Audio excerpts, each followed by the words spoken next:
Oke, selanjutnya setelah pengenalan produk, coba saya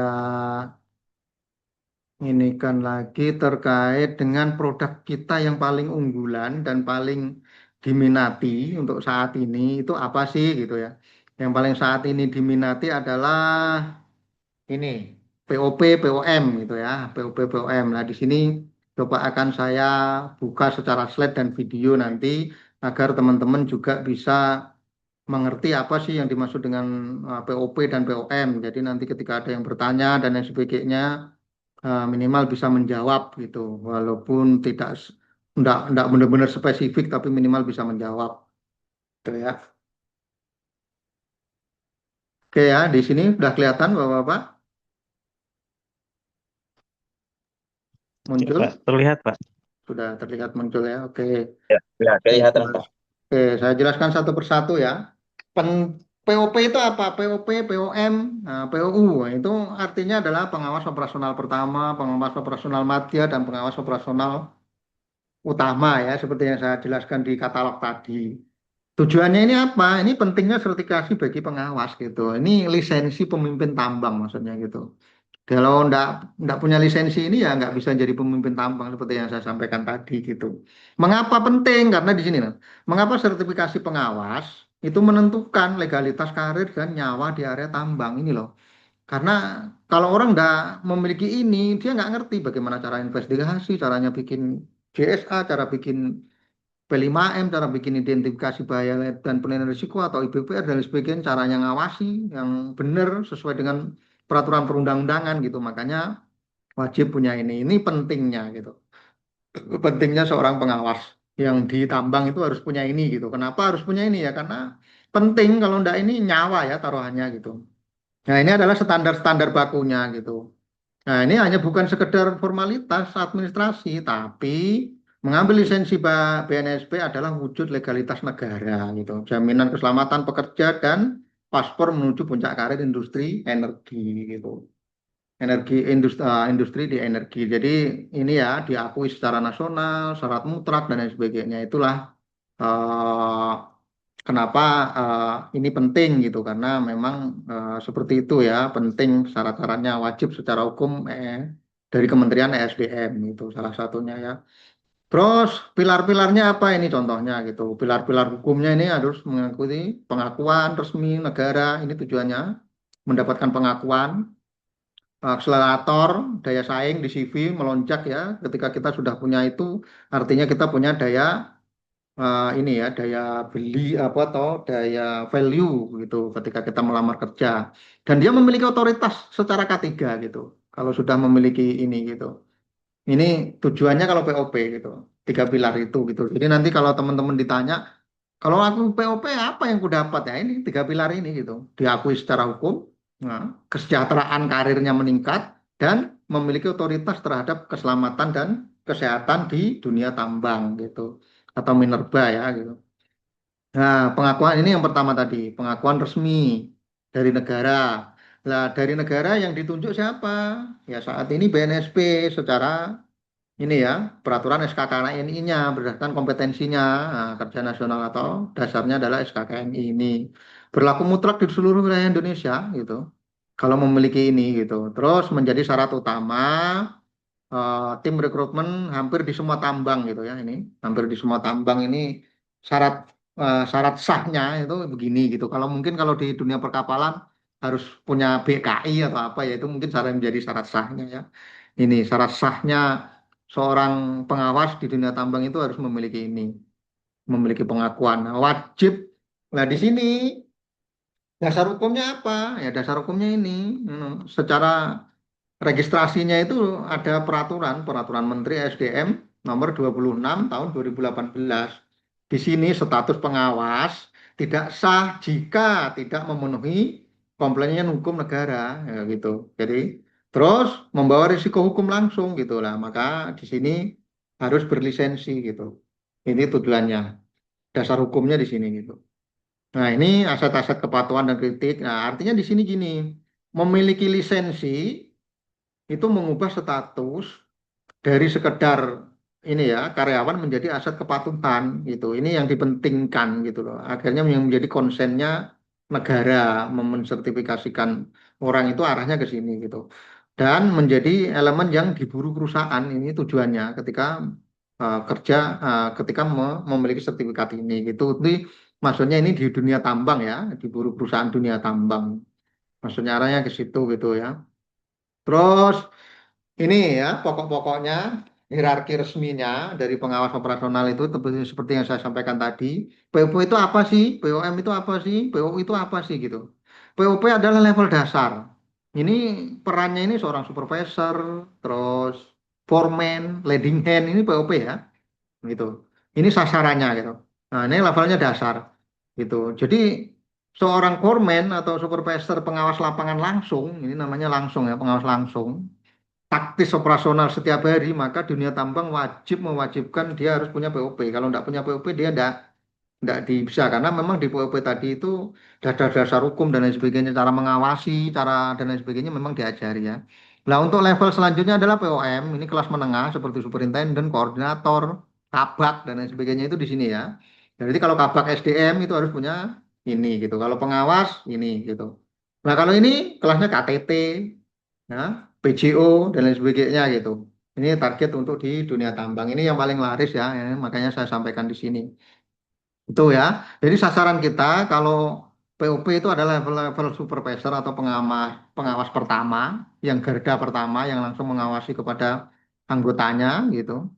Boleh pengawas mekanik, boleh pengawas welder, boleh pengawas tambang, produksi dan lain-lain ya. Nah, ini terus kalau yang ini adalah level superintendent atau kabak, kalau yang ini adalah level manajerial.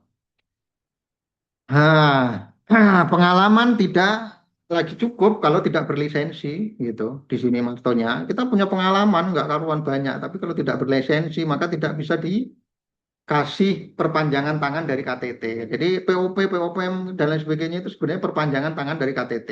KTT perpanjangan tangan dari KAIT. KAIT itu perpanjangan tangan dari negara gitu. Nah ini maksudnya ya, arahnya seperti itu alurnya, diagramnya. Nah ini kalau seseorang sudah mendapatkan POP itu apa sih opportunity yang dia dapat ini? Gajinya meningkat karena dia memiliki prioritas bagi rekrutmen karena dia sudah memiliki kompetensi bisa mengawasi secara K3-nya gitu. Terus mendapatkan kepercayaan, nah bisa juga berdaya saing, menambah value-nya CV gitu. Itu kalau seorang yang bisa mendapatkan lisensi POP ataupun pengawas operasional selanjutnya gitu. Nah, tanggung jawabnya apa? Tinggi gitu, nyawa taruhannya gitu. Nah, contoh ngelas di atas ketinggian, dia tidak tahu hierarkinya, jatuh mati ya nyawa itu. Nah, taruhannya ya, makanya eh, bebannya besar bagi seorang pengawas, makanya disertifikasi dulu. Nah, sertifikat pengawas ini bukan hanya sekedar tentang uang atau kenaikan jabatan, tapi ini tentang memastikan setiap pekerja bisa pulang kembali ke keluarganya dengan selamat nih loh. Beratnya ternyata seorang pengawas, makanya wajib bagi para HRD kalau enggak punya POP ya nggak diterima ya karena gini, nyawa ya taruhannya ke para pekerjanya. Sebagai pengawas yang tersertifikasi adalah garis pertahanan terakhir dalam pencegahan kecelakaan tambang ini loh. Sebenarnya yang menjadi poinnya ya. Kenapa POP agak sedikit laku ya karena memang menjadi syarat utama gitu, syarat utamanya seorang pengawas di dunia tambang. Gitu. Nah, ini contoh-contoh ya, pencegahan-pencegahan sebagai seorang pengawas di dunia tambang. Dia harus bisa membuat CSA, mulai dari langkah-langkah kerjanya dan lain sebagainya. Dia juga bisa mengidentifikasi hazardnya gitu. Nah, habis itu dia juga berperan interaktif dan proaktif terhadap menentukan celah-celah bahaya di lapangan. Ini elemen-elemen yang dipelajari di dunia POP ya. Ada 8 unit kompetensi ya, sama kayak bapak-bapak kemarin ngikutin TOT itu masih masih sulit yang ini dibandingkan dengan TOT karena ini undang-undang semua isinya, undang-undang ketenagakerjaan dan keselamatan kerja. Nah ini maka satu lisensi itu memiliki 3 dampak gitu. Nah, dampak pertama ini dapat regulasi, ini memang regulasi pemerintah gitu, regulasi negara. Nah, ini harus ada kepatuhan dari perusahaan, maka dia akan memiliki karir atau individu gaji yang tinggi. Maka syaratnya kita harus punya ini. sertifikat pengawas BNSP itu. Nah, makanya kalau kita punya ini, maka bisa mendapatkan tiga ini. Tuh, pengakuan dari tiga ini. Itu ya, mengapa Anda harus bertindak ya karena ini wajib gitu. Wajib secara hukum, bukan sekedar pilihan, tapi ini regulasi gitu, peraturan gitu. Kunci naik jabatan karena adalah perpanjangan tangan dari KTT gitu. Lonjakan penghasilan pastinya gitu. Yang awalnya dari mekanik naik menjadi pengawas ya pasti gajinya lebih besar. Dengan tanggung jawab yang besar juga tadi ya, nyawa orang ya gitu. Nah, menjamin keselamatan ini yang paling penting gitu. Menjamin keselamatan. Maka ya tingkatkan lisensi jadi pemimpin tambang yang diakui legal dan terpercaya. Itu ya targetnya. Kalau ke audien yang ingin bertanya terkait itu. Sampai di sini mungkin ada pertanyaan. Silakan Bapak-bapak kalau mau bertanya. Ini produk yang paling laku, yang paling unggulan di TUK kita saat ini. Monggo kalau mau bertanya. Ya, izin bertanya, Pak. Ya, Assalamualaikum, Pak Sunardi, Pak Didi, Pak Tommy. Ya, menarik, Pak, untuk semua produk, Pak ya. Memang punya sektor masing-masing nanti untuk kita coba marketkan, Pak ya, untuk kita coba pasarkan. Coba saya ingin sedikit ini juga di kita sebagai tim nanti yang ketika ini. Mungkin tidak hanya di kita Pak ya yang melakukan ini seperti itu. Saya kurang paham apakah di Banjarmasin ada juga yang melakukan TUK seperti ini, seperti itu. Dan ketika nanti kita bertemu dengan teman-teman atau mungkin ada orang yang sudah pernah itu melakukan juga, dia bertanya mungkin apa kita punya kelebihan gitu loh Pak. Apa yang membedakan kita dengan kalau misalnya ada di TUK lagi di Banjarmasin. Nah ini saya justru terus terang belum tahu nih Pak. Mungkin Pak Sunardi ada gambaran ke kita gitu. Jadi value kita yang agak berbeda nih apa dengan yang lain seperti itu Pak. Terima kasih Pak. oke. Terima kasih Pak Adi ya. Pertanyaannya, Jin sebentar sampai minum dulu ya, Kak. Haus. Siapa? Saya juga sambil ngopi Pak. Udah. Oke, kita santai aja ya. Ini kan diskusi ya. Ini santai aja, nggak perlu kita tegang ya. Kita diskusi. Nanti kita kalau memang perlu direview dari slide-slide ini ya nggak apa-apa ya. Izin menanggapi seperti yang ditanyakan Pak Adi tadi ya.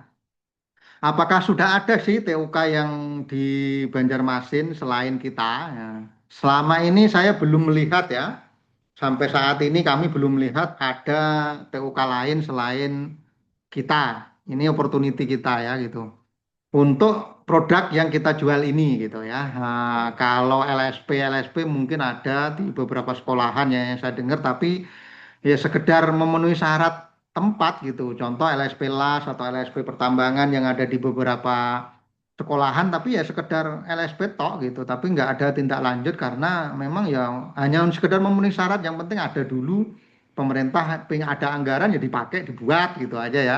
Nah kalau kita memang proyeksinya adalah benar-benar diterapkan gitu. Terus selanjutnya, apa sih kelebihan kita sehingga kalau dibandingkan dengan yang lain gitu ya. Nah, kita ini mengacu hasil observasi kami selama sebelum mendirikan ini, itu kami observasi kurang lebih sekitar 10-an tahun ya sebelum kita berdiri ini gitu ya.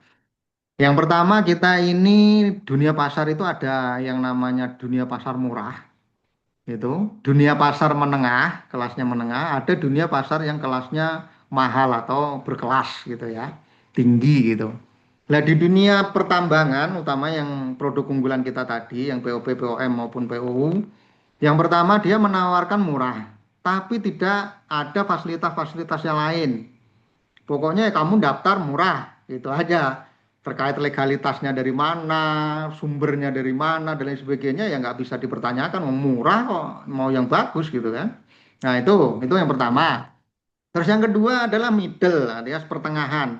Pertengahan ini adalah lisensinya jelas, tempatnya jelas, orangnya jelas, yang ngajari jelas, yang mengeluarkan sertifikat jelas, tapi dia menawarkan pendampingan, alias tetap melakukan aktivitas dia gitu. Contoh, Kayak Pak Didi kemarin, Pak Adi kemarin melakukan TOT.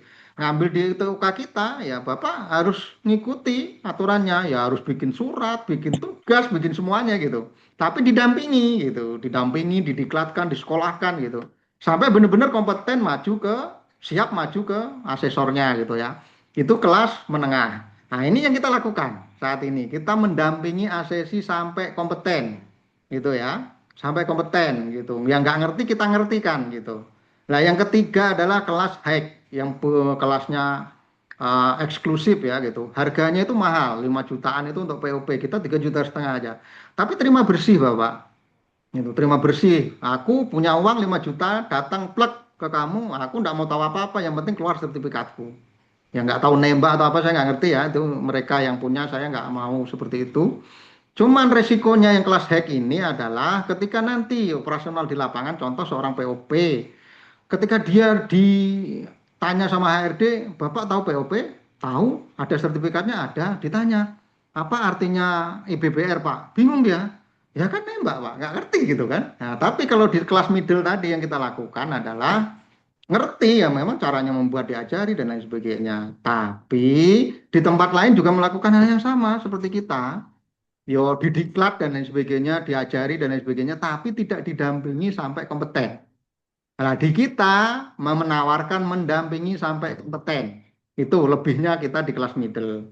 Dan rata-rata semua LSP di Jawa melakukan yang middle, tapi tidak melakukan pendampingan sampai pinter, benar-benar siap maju ke apa ke asesornya gitu ya. Itu yang kita tawarkan yang sebenarnya kelebihan kita secara ini ya, kelebihan kita dibandingkan dengan TOK lain gitu. Yang di Jawa nggak mendampingi, kita mendampingi. Terus satu-satunya kita saat ini yang ada di Banjarmasin dan sekitarnya. Kenapa kita memilih di sini? Kalau kita milih di apa di Kalimantan Timur, weh banyak sudah ya saingannya gitu. Kita memilih buka di situ karena kita itu makanya kita merekrut orang-orang yang berpengalaman di bidangnya masing-masing. Arahnya ke situ ya. Itu mungkin tanggapan dari saya. Ada lagi mungkin pertanyaan terkait dengan menerbang Oke Pak, ataupun Pak Tommy produk ini, sebentar Pak. saya masih dikit nih kita ngobrol lagi. Menarik sih, kita kan diskusi nih santai. Ya, Oke, ya, jadi artinya yang saya tangkap bahwa kita di main di middle itu Pak ya, artinya ya, seperti apa ya, kita mau menjadikan seseorang itu benar-benar kompeten. Artinya pendampingan pun ibaratnya beli barang atau beli kendaraan itu ada after sales-nya ya. Kita ya, tetap masih membuka juga ketika mereka rata-rata kan setelah selesai pelatihan dapat sertifikat ya sudah gitu kan dilepas aja nih sama si lembaga gitu. Nah di sini kita masih tetap damping ya, artinya ketika mereka mengalami kesulitan apa untuk sharing lah untuk discuss, kita masih open ke mereka kepada para peserta lah artinya seperti itu. Ini nanti yang bisa kita ini dan juga, dan saya juga setuju tadi yang Pak Sunardi sampaikan bahwa memang untuk dapat ini saya pernah interview orang juga, eh, dia sertifikatnya ada pengelasan 1G, 2G, 3G gitu kan. Satu hal saya tanya G itu apa gitu kan. Malah bingung dia, G-nya apa ya katanya G, di situ bingung gitu. G itu padahal di situ jelas di sertifikatnya di sini ada tulisnya sebagai 3G gitu kan. Nah, artinya itu yang nanti kita akan coba lebih sharekan ke teman-teman, memperkuat kepada para peserta bahwa tidak hanya selembar sertifikat saja untuk dia, tapi kita juga akan jaga dia supaya lebih apa memang benar-benar kompeten di sertifikatnya dia gitu, bisa dipertanggungjawabkan lah atas sertifikatnya dia. Gitu mungkin Pak ya kalau yang saya tangkap. oke, baik. Sedikit menyampaikan saja ya ini, bukan menanggapi tapi menyampaikan diskusi bahwa value kita seperti yang sudah kita pasang di segitu besarnya di produk kita bahwa kita mencetak SDM yang unggul, siap berdaya saing global maupun apa berdaya saing nasional maupun internasional. Artinya di sini kita punya beban ya, bukan beban ya, punya punya komitmen bahwa bukan hanya sekedar punya sertifikat berlembar kertas tapi juga punya kompetensi di situ gitu. Kita menjaga itu ya gitu. Jadi walaupun nanti welder itu sudah experience Bapak, mau ngambil expert yang kayak tadi yang saya share tadi kan ada yang namanya welder expert ya di angka 4 jutaan. Kami akan lakukan diklat selama 2 hari. Hari pertama itu pembekalan. Nah, nanti di webinar seperti yang saya buka itu, nanti berbeda materi-materi yang pernah saya sepil dengan Pak Didi, dengan Pak Adi waktu itu kita bekalkan ke mereka. 6G itu apa sih, 2G itu apa, 7018 itu apa, dan sebagainya kita bekali dalam sehari. Nah, minimal itu menjadi bahan ajarnya dia kan gitu. Nah, nanti kalau nggak walaupun dalam sehari 2 hari dia nggak bisa mempelajari semua, tapi minimal bisa dibawa pulang, bisa dipelajari lagi kan bahan ajarnya ini tadi gitu. Nah, hari berikutnya adalah motong platnya apa semuanya penyiapin. Besoknya uji kom gitu. Itu di kita ya yang kita lakukan. Makanya kita secara kualitas tidak menghilangkan sedikit pun kualitasnya, tapi jangan terlalu mahal juga gitu agar bisa bersaing di dunia ini ya pasar ya gitu. Itu yang saya sampaikan. Terus kita juga ini ya, selanjutnya mengelit juga alumni-alumni dari kita. Contoh kayak kemarin ada POP, POM ada 7 orang gitu. Kita buatkan grupnya sendiri juga gitu. Grup alumni namanya ya, alumni dari kita. Di situ nanti ada opportunity kalau kamu dapat 1 orang, langsung hari ini ke Dian transfer, besok langsung hari ini juga kita kasih ke Anda uangnya gitu. Itu salah satu bagaimana kita mengelit. Nah, di situ misalnya nanti masih kita monitor sertifikat saya kok belum sampai, sertifikat saya ada masalah dan sebagainya. Itu bisa di grup itu menanyakan. Jadi kita ngelit langsung. Jadi kita nggak membiarkan habis kamu dapat sertifikat dari saya udah aku biarin enggak. Kita tetap lead sampai di akhir nanti. Siapa tahu menjadi ajang ajang silaturahmi antar alumni gitu. Arahnya ke situ. Nah, itu ya Siap. sedikit informasi yang terkait apa produk yang kita lakukan. Ada lagi silakan nanti Bapak-bapak yang lain Terima kalau kasih mau Pak menanyakan terkait Sunardi. POP. Pak Didi aman? Iya, Pak ini. iya Pak. Ya, Assalamualaikum warahmatullahi wabarakatuh. Waalaikumsalam. Iya Pak. Mau ini aja, apa namanya? Saya cuma mau menambahkan aja. Ya, kita harus jelaskan untuk masa yang untuk sertifikat Pak. Jadi, semisal kan ada kawan-kawan itu kemarin ada nanya ke saya sebelumnya. Jadi mereka itu memang sudah kompeten Pak. Akhirnya sudah kerja di lapangan, sudah sering-sering kerja. Cuma kan permasalahan mereka belum punya sertifikat kan.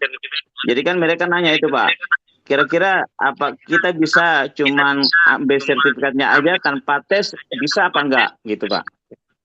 Oke, izin menyampaikan ya, Pak Didi, terima kasih penyampaiannya. Nah, seperti yang kami sampaikan tadi, bahwa kami ngikutin rule SOP yang sudah disepakati ya. Diklat 2 hari, 1 hari kunci kompetensi. Artinya kalau nembak, itu kami ngambil yang hack tadi ya, berisiko buat kami, integritas kami, dan lain sebagainya. Kami menjaga itu. Kami tidak melakukan itu ya. Jadi banyak sebenarnya yang nanya seperti yang Bapak tanyakan tadi itu, bahkan langsung ke saya gitu, anak buah saya bahkan itu. Bisa nggak saya dibantu? Kan saya udah pasti bisa ngelas, nggak urus. Kamu mau pinter sampai nungging nggak? Aku bilang, kalau nggak ikuti aturan ya nggak bisa ngambil di tempat saya. Silakan cari yang lain. Karena integritas perusahaan saya itu menjadi taruhannya, gitu. Tapi ketika ada diklatnya, ada pendampingannya dan sebagainya, kan kita punya memorinya, Pak. Kita juga punya database-nya gitu loh. Ketika nanti ada audit ataupun dari pemerintah dan lain ini kami sudah lakukan kok sesuai dengan prosedurnya kok itu. Itu ya. Jadi artinya kalau ada yang minta langsung sertifikasi, mohon maaf kami belum bisa melayani itu. Kecuali company ya, company tetap itu pun melalui prosedur juga gitu.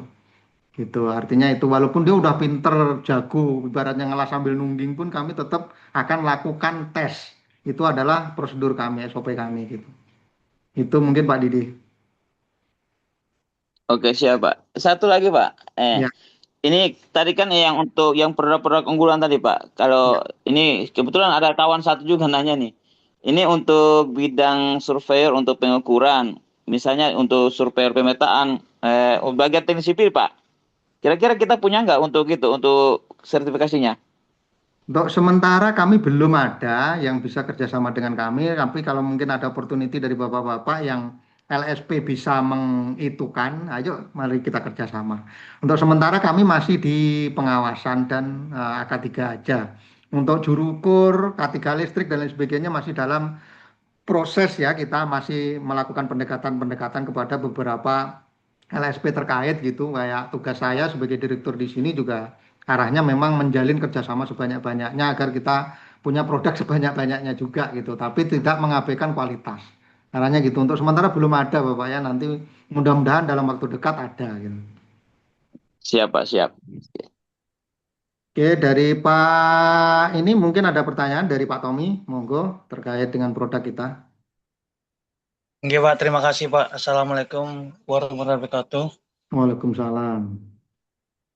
Sebelumnya, ulun Pak, mau informasikan TUK kita itu di Banjarmasin itu ada 2, Pak. Hmm. Di Desa Alalak, Pak, tapi tidak jalan. Sebelumnya gabung di TUK atau belum berdiri TUK tuh, saya mencari informasi TUK ini apa sih pertama dulu. Yang kedua nih, ada nggak di Banjarmasin? Nah, di Banjarmasin itu sudah jalan, tapi tidak, Pak, tidak ada, minta maaf, sudah ada tapi tidak jalan di daerah AKSN. Di AKSN itu ada juga satu, terus di Banjarbaru itu ada satu, Pak. Banjarbaru itu IT. Di Banjarmasin MSDM, Pak. MSDM sama IT. Jadi kalau yang welding, BMC itu kita salah satunya di Kalimantan Selatan. Karena TUK itu banyak, Pak. Nah, yang kalian tanyakan ada dua hal. Yang pertama, pola pemasarannya itu ulun mau pakai beberapa pola yang ada di Poli Bali yang pertama, yang ada ke umum. Kayak produk yang dijual ini Pak, ini apakah sesuai profesinya? Contohnya ulun orang las, jualnya ke las, tapi orang itu mau ke HR itu boleh nggak Pak? Contohnya aja, kemarin ketahuan ulun kan, dia bukan orang las tapi K3, tapi mau ngambil HR-nya. Ambil HR atau ngambil manajemennya loh Pak. Apa bisa Pak? Itu yang pertama. Yang kedua, masalah biaya itu apakah pembayaran langsung lunas atau bisa diangsur sekali bayar waktu pas mau ujian atau sertifikat mau keluar itu baru lunas. Itu Pak. Yang ketiga, produk-produk kita tuh apa sih keuntungannya dari produk lainnya Pak yang ada di Kaltim maupun di Jawa Pak. Oke, terima kasih Pak. Oke, terima kasih Pak Tommy atas pertanyaannya. Ini kita bahas secara keseluruhan aja ya. Secara Iya Pak. keseluruhan eh, terkait TUK seperti yang saya sampaikan di awal tadi bahwa TUK itu mungkin banyak atau ada, tapi biasanya TUK ataupun LSP ataupun bahasa lain itu lembaga pelatihan kerja atau LPK ya atau LKP itu mungkin teman-teman juga sudah tidak asing, mungkin banyak, tapi rata-rata stuck ya. Karena memang pertama dari manajemennya itu rata-rata kayak di dunia pendidikan itu rata-rata hanya memenuhi syarat. Pemerintah mensyaratkan kamu harus punya LSP ya, dibangun aja gitu. Tapi tidak dikelola. Nah, di sini kita memang mengelola full gitu. Itu salah satu kelebihan dari kita. Kita mengelola full sesuai dengan produk yang ada. Produk yang sudah kita launching artinya kita sudah berani mempertanggungjawabkan secara kualitasnya tadi, apa dibanding dengan kualitasnya dengan yang lain. Contoh, kami mengeluarkan POP, kami pastikan POP itu asli dari BNSP yang mengeluarkan. Ada LSP-nya, ada TUK-nya, ada lembaganya, ada dasar hukum negaranya gitu. Seperti yang kita jelaskan di slide tadi. Itu ya. Jadi artinya kita nggak menjual sesuatu produk yang tidak apa ya, tidak asli gitu. Kita menjual produk asli, tapi artinya kita ngambil posisi middle ya, jangan lama-lama lah ngelatihnya gitu ya. Targetnya segitu, tetap mengikuti aturan. Itu yang pertama. Secara kualitas kami jamin apa yang sudah kami share itu artinya sudah berlisensi ya. Artinya kita sudah ngelink ke lisensinya. Mau jadi tukang las 6G, nah kita sudah punya LSP-nya namanya LSP LAS. Bahkan internasional pun bisa ya. Kemarin aku sudah sepil-sepil. Cuman kita banyak persyaratan yang harus dipenuhi ketika kita harus go internasional. Yaitu menjadi PR kami bersama nanti ya kan gitu kita bersama. Sementara kita tingkat lokal dulu, tingkat nasional dulu atau BNSP dulu ya. Targetnya ke fresh money. Terus bagaimana dengan pembayaran ya? Pembayaran kita tetap mengacu kepada SOP pembayarannya kecuali adalah yang bekerja sama. Contoh kayak kita dengan Poli Bali itu mungkin ada SKS tersendiri ya. Tapi bagi yang lain kita belum bisa seperti itu. Jadi ya tetap pembayaran dulu. atau mungkin separuh dulu DP supaya kita bisa operasional, baru bisa kita lanjutkan ke sertifikasi. Nah, kecuali bagi yang ini ya, bagi yang fresh, contohnya orang sudah pinter, ngelas, mau sertifikasi 4G, maka harus bayar di awal gitu. Karena memang biayanya ini untuk biaya operasional, bayar LSP, bayar admin, bayar apa semuanya, ATK dan lain sebagainya gitu. Gitu. Jadi bayar di awal ya. Sistemnya adalah bayar di awal baru bisa kita lanjut sertifikasi prosesnya. Terus yang selanjutnya adalah misalnya dia tukang las, apa ngambil jurusan las, tapi tiba-tiba dia ingin ngambil HRD, sangat boleh, nggak apa-apa gitu. Saya tukang las, tapi saya seorang people development juga gitu. Nah, saya juga seorang people development gitu. Saya sarjana ekonomi jadi tukang las gitu. Ya nggak apa-apa Pak Tommy, no problem nggak apa-apa. Di kita selama dia ngikutin rule, ngikutin SOP kita gitu. Artinya ya itu harus ada diklat, ada pendampingan atau namanya BIMTEK. Terus ada proses sertifikasinya, no problem, nggak apa-apa. Mau jadi apapun kita fasilitasi gitu Bapak ya. Mungkin itu ada lagi pertanyaan. Nggak ada, Pak. Udah jelas, Pak. Terima kasih. Oke, mungkin yang lain, teman ya, kita coba top ke screen. Ini coba saya putarkan video ya, Bapak-Bapak, terkait dengan proses ini ya, apa sih pentingnya produk unggulan kita ini gitu. Bentar, teman-teman. Saya coba putarkan video dulu. Jadi biar teman-teman punya gambaran dari video ini karena kadang-kadang penjelasan saya belum belum terlalu detail gitu ya. Nah, ini coba saya share videonya.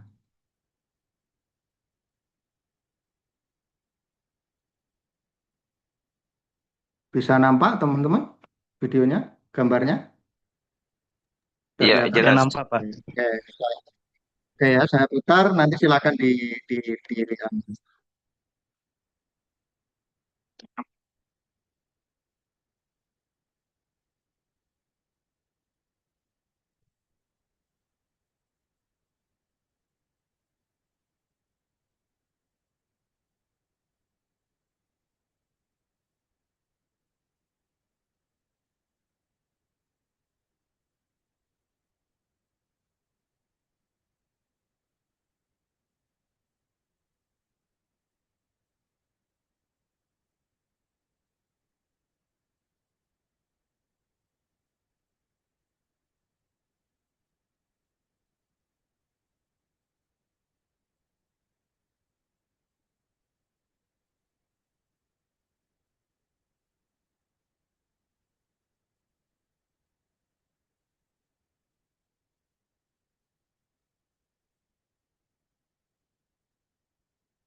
Oh,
Kalau itu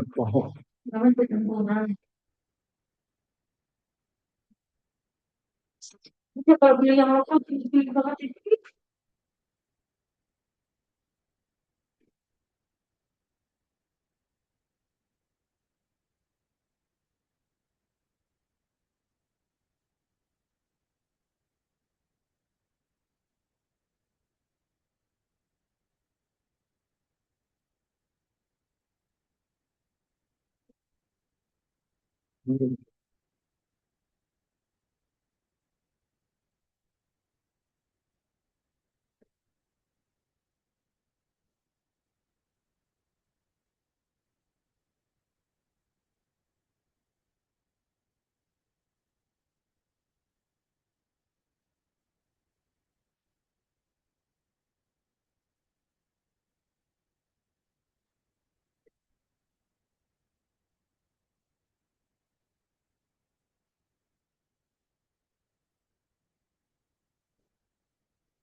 tipis ya, Bro.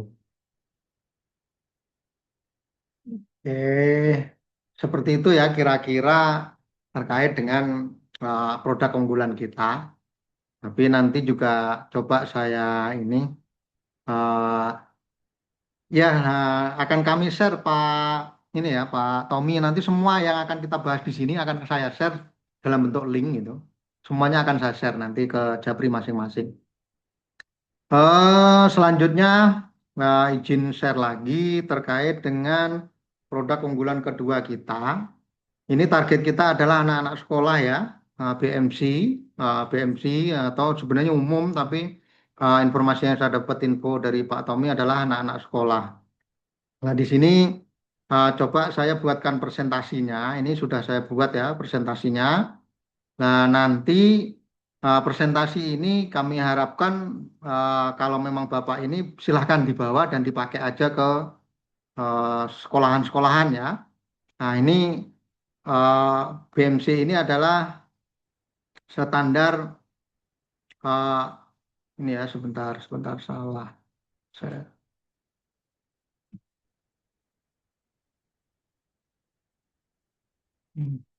belum berbuka.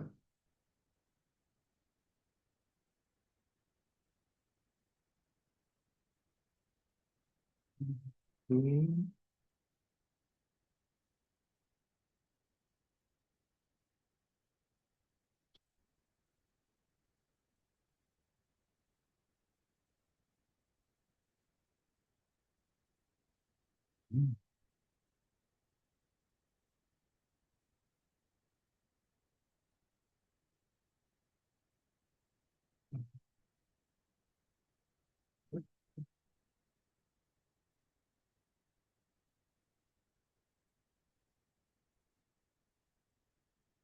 Oke, ini bisa kelihatan ya Bapak-Bapak ya untuk slide presentasinya. Sudah kelihatan ya Bapak ya? Ya, udah Pak. Oke. Nah, di sini belum saya buatkan videonya, tapi nanti coba saya buatkan videonya. Eh, di sini kita ngambil mekanik alat berat atau BMC.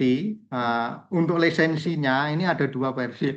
Dua versi. Versi pertama adalah lisensinya masih di lembaga kita. Itu dengan harga berkisaran sekitar 10 sampai 15 juta ya.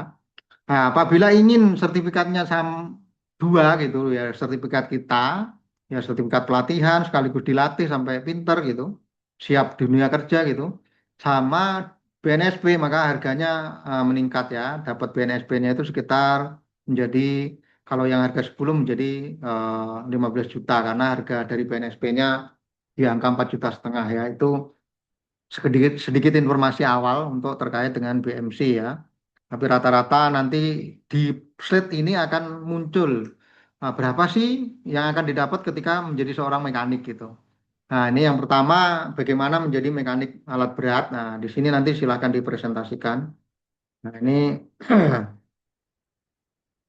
contoh-contohnya ya ini bahwa value kita adalah mencetak SDM yang unggul berdaya saing global ya. Target kita itu seperti itu. Nanti slide presentasi ini akan saya share juga ke teman-teman. Silahkan nanti dipresentasikan ke, ke sekolahan-sekolahan ya gitu.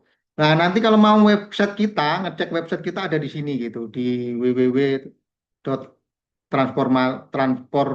transkompetensi.com ini ya. Ini ketika diklik di Google muncul apa aja yang ada di kita. Isinya ya katalog tadi ya atau semua tentang kegiatan kita. Gitu. Instagramnya juga ada, TikToknya juga ada, di YouTube, LinkedIn, semuanya juga sudah ada ya. Terus selanjutnya ini company profil kita. Nah, ini latar belakang TUK ini apa sih sebenarnya, sebagai apa sih gitu. Kita hadir menjembatani pendidikan SMK dan lain sebagainya. Ini adalah contoh-contoh dari Politeknik Bali dan Politeknik Tanah Laut ya, Politeknik Tala. Ini waktu ngambil BMC, ini saya salah satu dosen pembimbing tekniknya ya, waktu di Triveni ya. Ini saya gambar saya pada saat di sana melakukan ini. Nanti silahkan ini dipakai untuk bahan presentasi bahwa kita masuk dunia industri juga sudah. Lah ini nanti silahkan ini disampaikan saja bahwa pengelolanya ini saya salah satunya gitu. Ini memiliki pengalaman dan sebagai apa dan lain sebagainya ini di sini. Saya punya biografinya di sini ya, saya taruh di sini agar nanti misalnya, oh di sana itu siapa sih yang ngajar, siapa sih pimpinannya, ya, ketahuan itu di sini ya, teman-teman. Jadi nanti ada pertanggungjawaban di sini. Nah, di sini saya sebagai welding and superintendent di PLM ya, untuk people development manpower ya. Terus, nah ini company-company profilnya gitu. Ya, kita dilayani oleh instruktur sampai ke master gitu. Master instruktur yang bisa menghandle itu gitu. Apa aja yang telah kita ini. Nah, LSP kita yang kerjasama dengan kita itu sudah kerjasama dengan beberapa perusahaan besar seperti kayak PT UT, United Tractor, PT Pamar, Yung, terus apa HPU, Senfik, ya kan? Esko dan lain sebagainya, Newmont termasuk ya, termasuk CK, terus PPA dan lain sebagainya ini sudah kerjasama dengan LSP kita ya. Nah ini menjadi value kita nanti. Wah kalau aku mau masuk di situ bisa peluang dong masuk PAMA bisa jadi asal pinter dan mungkin rezekinya bagus gitu. Tapi kita tidak menjanjikan bahwa Anda bisa masuk sana, tapi minimal ada peluang gitu. Karena kita punya kerjasama dengan beberapa company tersebut gitu. Tuh, terus selanjutnya ini adalah kegiatan-kegiatan yang sudah kami lakukan gitu. Di TUK kita ini sebenarnya sudah berjalan, cuman kan belum diwadahi ya gitu ya. Nah, sebelumnya udah berjalan ini. Ini teman-teman kemarin yang dari Poli Bali maupun Poli Tala, mereka melakukan kegiatan tersebut, mekanik gitu, melakukan pekerjaan-pekerjaan mekanik, didampingi sama kita itu strukturnya gitu. Nah, ini contoh-contoh trainingnya mulai dari HSE, basic law mekanik, tool material, ya, tool and material handling gitu, basic mechanical element dan lain sebagainya. Ini kita ajari juga secara teorinya gitu ya. Mereka secara anunya tadi, secara langsung implementasi lapangannya. Nah, ini akhirnya mendapatkan sertifikat gitu. Nah, ini mungkin Bapak kenal ya. Nah, ini akhirnya kita kasih sertifikat gitu. Ketika sudah lulus dari kita juga kita akan kasih sertifikat ya gitu. Nah, kadang-kadang dibantu dilamarkan kerja dan itu free ya gitu. Tapi dibantu bukan berarti mengartikan seolah-olah kami yang menjadi tanggung jawabnya untuk wah kalau masuk sana aku bisa kerja enggak. Kami membantu gitu ya, membantu melamarkan gitu kan kita punya rekanan nih. Ini loh lulusan saya nilainya 100 nih, 99 bagus nih. Tak rekomendasikan ya ke PAMA dan lain sebagainya. Ini kita bantu. Kita bantu rekomendasikan atau kata bantu lamarkan gitu bahasanya gitu ya. Opportunity di kita. Nah, ini pengenalan macam-macam alat berat. Ini apa sih yang dimaksud dengan alat berat dan lain sebagainya. Nanti Bapak-bapak bisa menyampaikan ke teman-teman yang di apa itu di sekolahan-sekolahan ya, di SMK maupun yang lain, seperti kayak ekskavator mulai dari PC 300 sampai ke PC 1100 dan lain sebagainya ini ya, contoh-contoh alat berat. Nah, ini produk-produknya seperti dump truck, ya, HD dan lain sebagainya. Nah, ini contoh-contoh alat berat yang dibawa gitu ya. Ini produk-produk knowledge-nya. Nah, ini contoh-contoh ini alat-alat support seperti kayak crane truck, ya, genset dan lain sebagainya ini masuk di dunia pertambangan ya. Ini kayak service truck dan lain-lainnya ini. Nah, ini manpowernya kita arahkan menjadi apa ya, mekanik dan operator tadi gitu. Opportunity-nya di kita gitu. Bisa menjadi di tambang batu bara, nikel, boksit, emas dan lain-lainnya. Arahnya ke sana. Terus mekanik ini juga harus tersertifikasi gitu, harapannya gitu ya. Makanya kita kerjasama juga dengan BNSP, LSP yang bisa mengeluarkan BNSP gitu. Makanya teman untuk mekanik ini harganya agak sedikit mahal, tapi nanti bisa dicek di slide berikutnya apakah nanti ketika menjadi seorang mekanik itu berapa sih gajinya gitu. Nah ini terus seberapa penting sih sertifikasi di era sekarang? Nah, sertifikasi di era 4,1 ini sekarang ya artinya zaman Gen Z gitu. Itu sangat penting karena menjadi bukti legalitas kompetensi di tengah tantangan teknologi. Nah, ini disampaikan aja nanti gitu ketika mau presentasi. Nanti slide-nya ini akan saya share ya. Nah, sertifikasi bukan sekedar formalitas, melainkan kebutuhan fundamental untuk memastikan SDM Indonesia tetap relevan gitu untuk kompetitif dan mampu berinovasi dalam dunia kerja yang semakin digital dan canggih itu makanya kita momen sertifikasi itu benar-benar sudah kita pikirkan ya gitu terus mengapa penting ya ini ya, karena memiliki bukti kompetensi dan kredibilitas pengakuan resmi gitu meningkatkan daya saing gitu dapat promosi relevan dengan teknologi dan lain sebagainya ya. Ini adalah contoh-contoh ininya gitu. Terus peran alat berat di dunia tambang itu apa? Lah ini beroperasi untuk mengoperasikan gitu dan lain sebagainya. Makanya kita nggak luput dari operator dan mekanik. Kalau nggak ada operator mbak mekanik, walaupun kita ini manajer pun ya nggak akan punya value apapun ya gitu. Itu salah satunya. Nah ini adalah alat-alat berat itu dibutuhkan untuk seperti ini ya, mendongkrak productivity.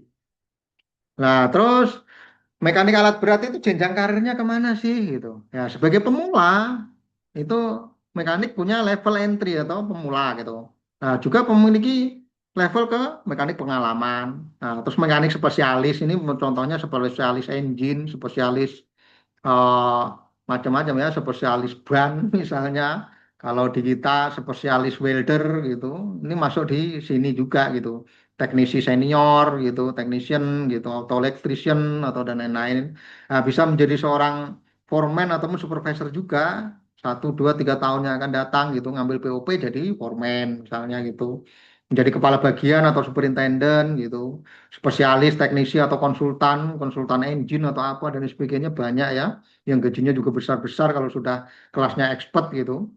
Nah, menjadi instruktur gitu. Makanya kita lengkapi. Kalau misalnya dia menjadi seorang mekanik, sudah menjadi foreman, nah, menjadi superintendent, terus dia, aku pengen jadi people development nih, pengen mengajar, udah. Contoh kayak saya gini kan gitu. Ngambil instrukturnya gitu, dilengkapi dia punya sertifikat teknisnya dan dia juga punya sertifikat instrukturnya. Itu melengkapi ya gitu. Itu jenjang karirnya mekanik itu sebenarnya sejauh ini bukan hanya sekedar pegang kunci, dapat gaji ya bapak-bapak ternyata sampai sejauh ini loh ke jenjang karirnya kalau pengen jadi seorang mekanik mulai dari tingkat dasar anak sekolah ke depannya kamu itu bisa mencapai tingkat level manager bahkan sampai direktur teknis gitu itu yang perlu kita sampaikan kepada rekan-rekan nanti ketika membuka wawasan nah, mekanik itu bukan hanya sekedar megang ini megang kunci gitu sama juga dengan las bukan hanya sekedar pegang las saja tapi juga harus punya deadline dan ini ya lengkapi kompetensi-kompetensi pengen jadi pengajar las ngambil TOT pengen menjadi apa expert las ya ngambil 6G misalnya kalau pengen menjadi apa eh, bosnya las ya ngambil WI atau ngambil superintendent welding misalnya kayak gitu ya caranya gitu terus ini kisaran gaji seorang mekanik alat berat itu berapa sih gitu? Berdasarkan data yang tersedia di Indonesia, ini berdasarkan nah ini ya survei dunia tambang, maksudnya ini belum buka aja di atasnya, tapi ini saya screen sedikit. Ini data ini dirilis tahun 2025 September ya. Ini dari dunia tambang gitu. Mekanik pemula itu di angka 3 juta sampai 5 juta per bulan. Ini. Ini kalau kita masuk di beberapa tambang ya, tergantung tambangnya. Kalau PPA dan lain sebagainya sudah di angka 10-an juta. Tapi ini kan tergantung tambangnya, ini hanya survei survei keseluruhan ya gitu. Ngambilnya survei keseluruhan. Terus mekanik berpengalaman ini di angka 5 juta sampai 10 juta gitu. Itu minimal 5 tahun punya pengalaman dan lain sebagainya, ketika masuk kerja itu udah segini gajinya gitu. Terus mekanik senior atau spesialis itu 10 sampai 15 juta ya. Oh, Pak gitu. Ini spesialis engine atau spesialis apa ya gitu, steering atau spesialis suspensi atau apa, itu ada sama kayak dokter ya, punya spesialis-spesialis. Kalau di dunia tambang itu mekanik ini dokter ya, artinya dokter alat gitu. Terus kalau di level yang lebih tinggi itu ya seperti kayak supervisor ya, manager, superintendent itu 15 sampai 25 juta. Ini kalau dia menjadi seorang mekanik, prospek kedepannya itu saya bisa bergaji berapa sih? Itu contohnya ya. Ini berdasarkan survei dunia tambang tahun 2025. Nanti coba saya akan tambahkan lagi. Ini apa, survei dari mana, asalnya dari mana, kredibilitasnya mana, gitu nanti akan saya taruh di slide berikutnya ya, atau di slide atasnya. Nanti saya sempurnakan lagi sebelum saya share ke teman-teman. Nah, ini kegiatan-kegiatan yang di TUKTKI, anggap aja ini TUKTKI karena kita sudah melakukan di awal gitu ya. Ini sebenarnya dilakukan di Triveni, tapi kita akui sebagai kita karena memang orang-orang kita ya, orang-orang kita yang melakukan itu. Nah, kita melakukan online apa offline pembimbingan gitu, secara materinya gitu, secara teorinya kita bimbing gitu. Terus selanjutnya ini adalah beberapa dokumen-dokumentasi kita pada saat melakukan ini ya. Ini ada Bapak Wakil Direktur Poli Bali ya. Nah, di sini kita melakukan serah terima ya waktu itu gitu. Ini dokumen-dokumentasinya.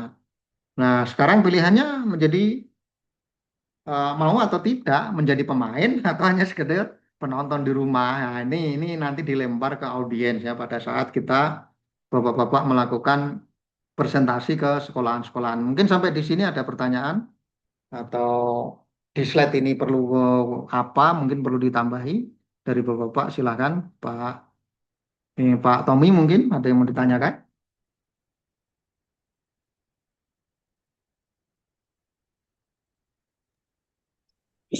Sudah jelas, Pak.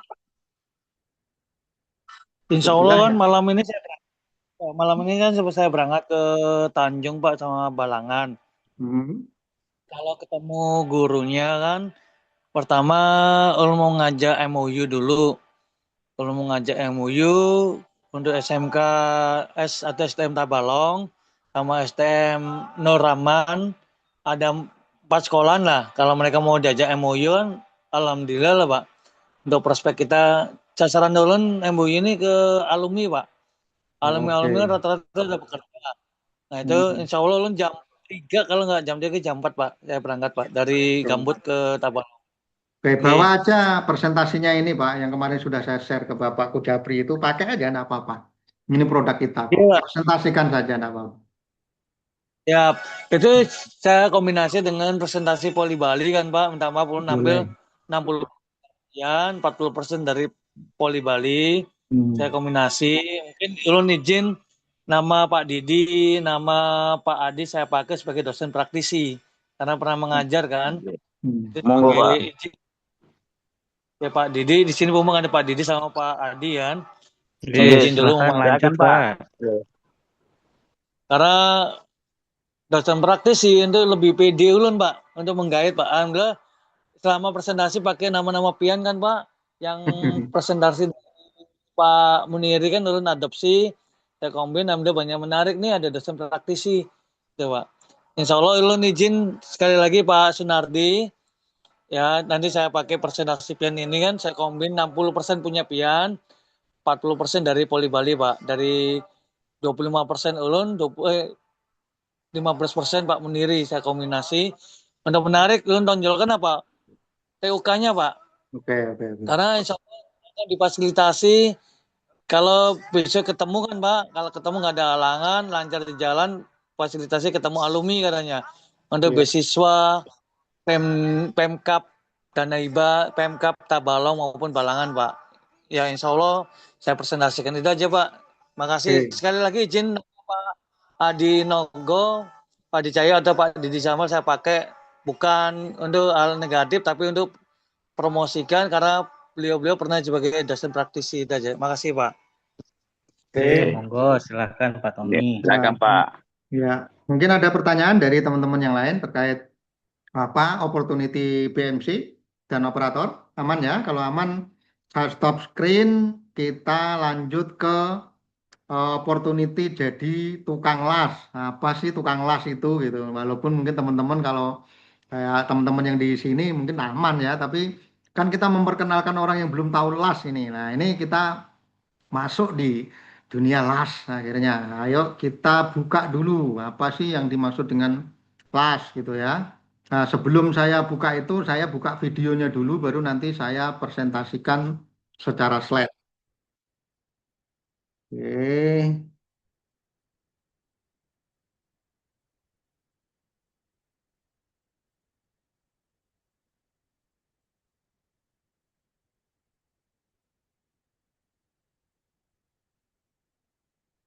Oke, izin ini dulu, nanti disimak, setelah itu saya presentasikan.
Ya.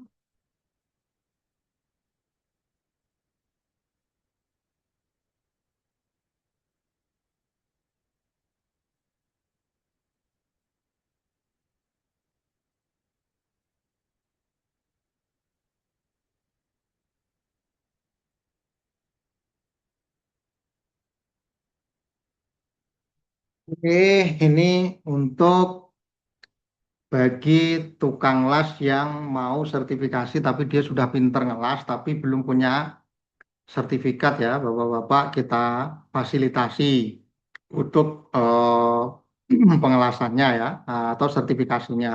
Terus selanjutnya ini saya coba share screen dari slide-nya dulu. Ini slide ini nanti silahkan dipakai untuk presentasi ke teman-teman SMK maupun alumni seperti yang dibilang Pak Tommy tadi ya. Monggo silahkan nanti dipakai saja.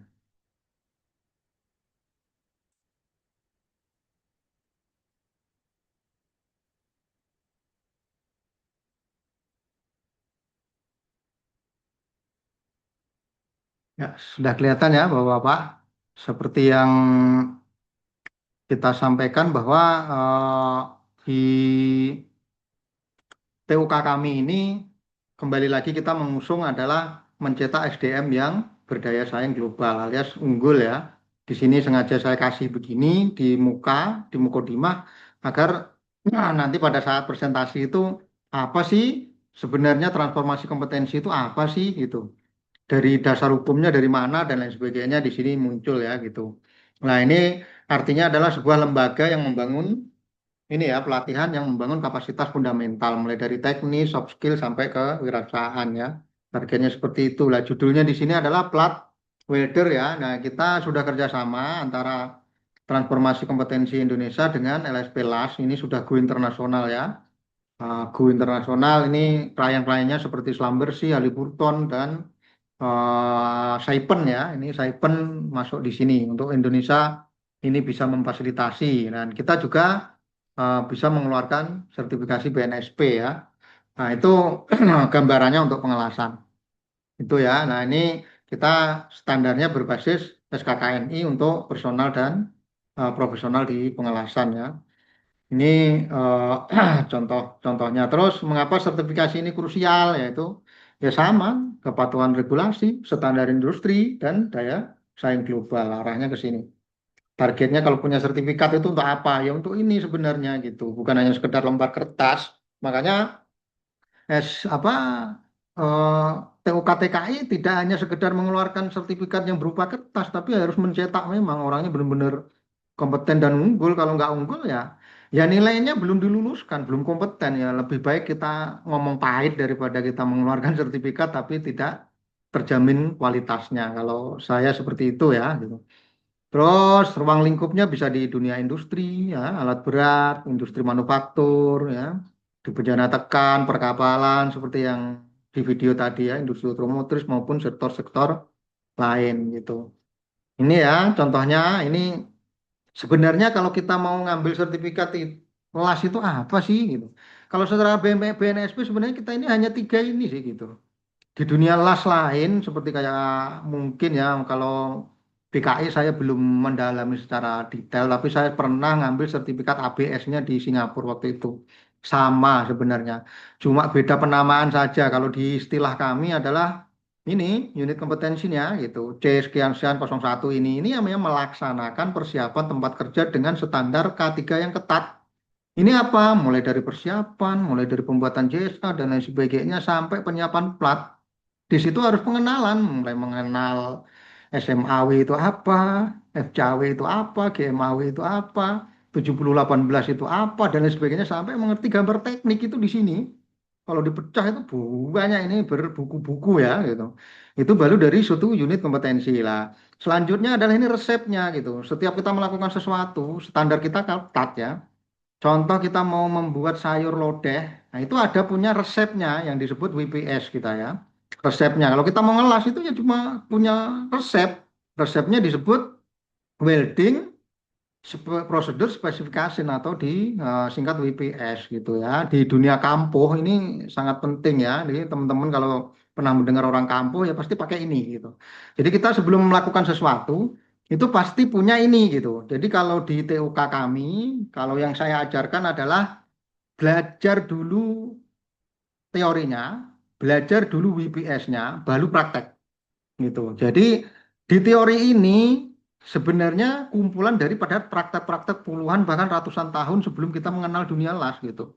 Dibukukan akhirnya menjadilah ini gitu. Ini acuan baku gitu. Misalnya nyayur nyayur lodeh kok garamnya kasih 5 sendok ya ke asinan Bapak gitu. Sama di teori las itu kalau ampernya 60 ya 60 aja kali 70 dikasih 70 atau 80 meleleh gitu, nggak jadi. Nah, ini acuan baku. Acuan baku untuk mengelas. Jadi nggak boleh lebih kurang-kurang sedikit atau sedikit mungkin 0, boleh tapi ya jangan melebihi ini SOP-nya ya. SOP pengelasan. Nah, selanjutnya adalah ini pengakuan ini. Mampu menganalisis dan memperbaiki pengelasan ini kelasnya QC, WI, dan lain sebagainya ya. Yang welding inspector, QC, dan lain sebagainya. Mungkin kelasnya Pak Didi ya ini ya. Nah, ini sebenarnya sama ya gitu. Ketika kita sudah sampai di sini, ya kita mengecek ini semua sebenarnya gitu.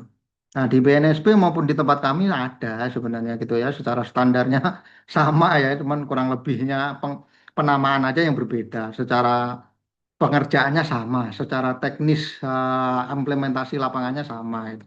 Menurut saya seperti itu. Nah, jalur-jalurnya apa supaya kita bisa daftar sertifikasi ya seperti yang dijelaskan di video tadi adalah dari kandidat ini kalau dari jalur pendidikan itu kita harus pelatihan dulu gitu.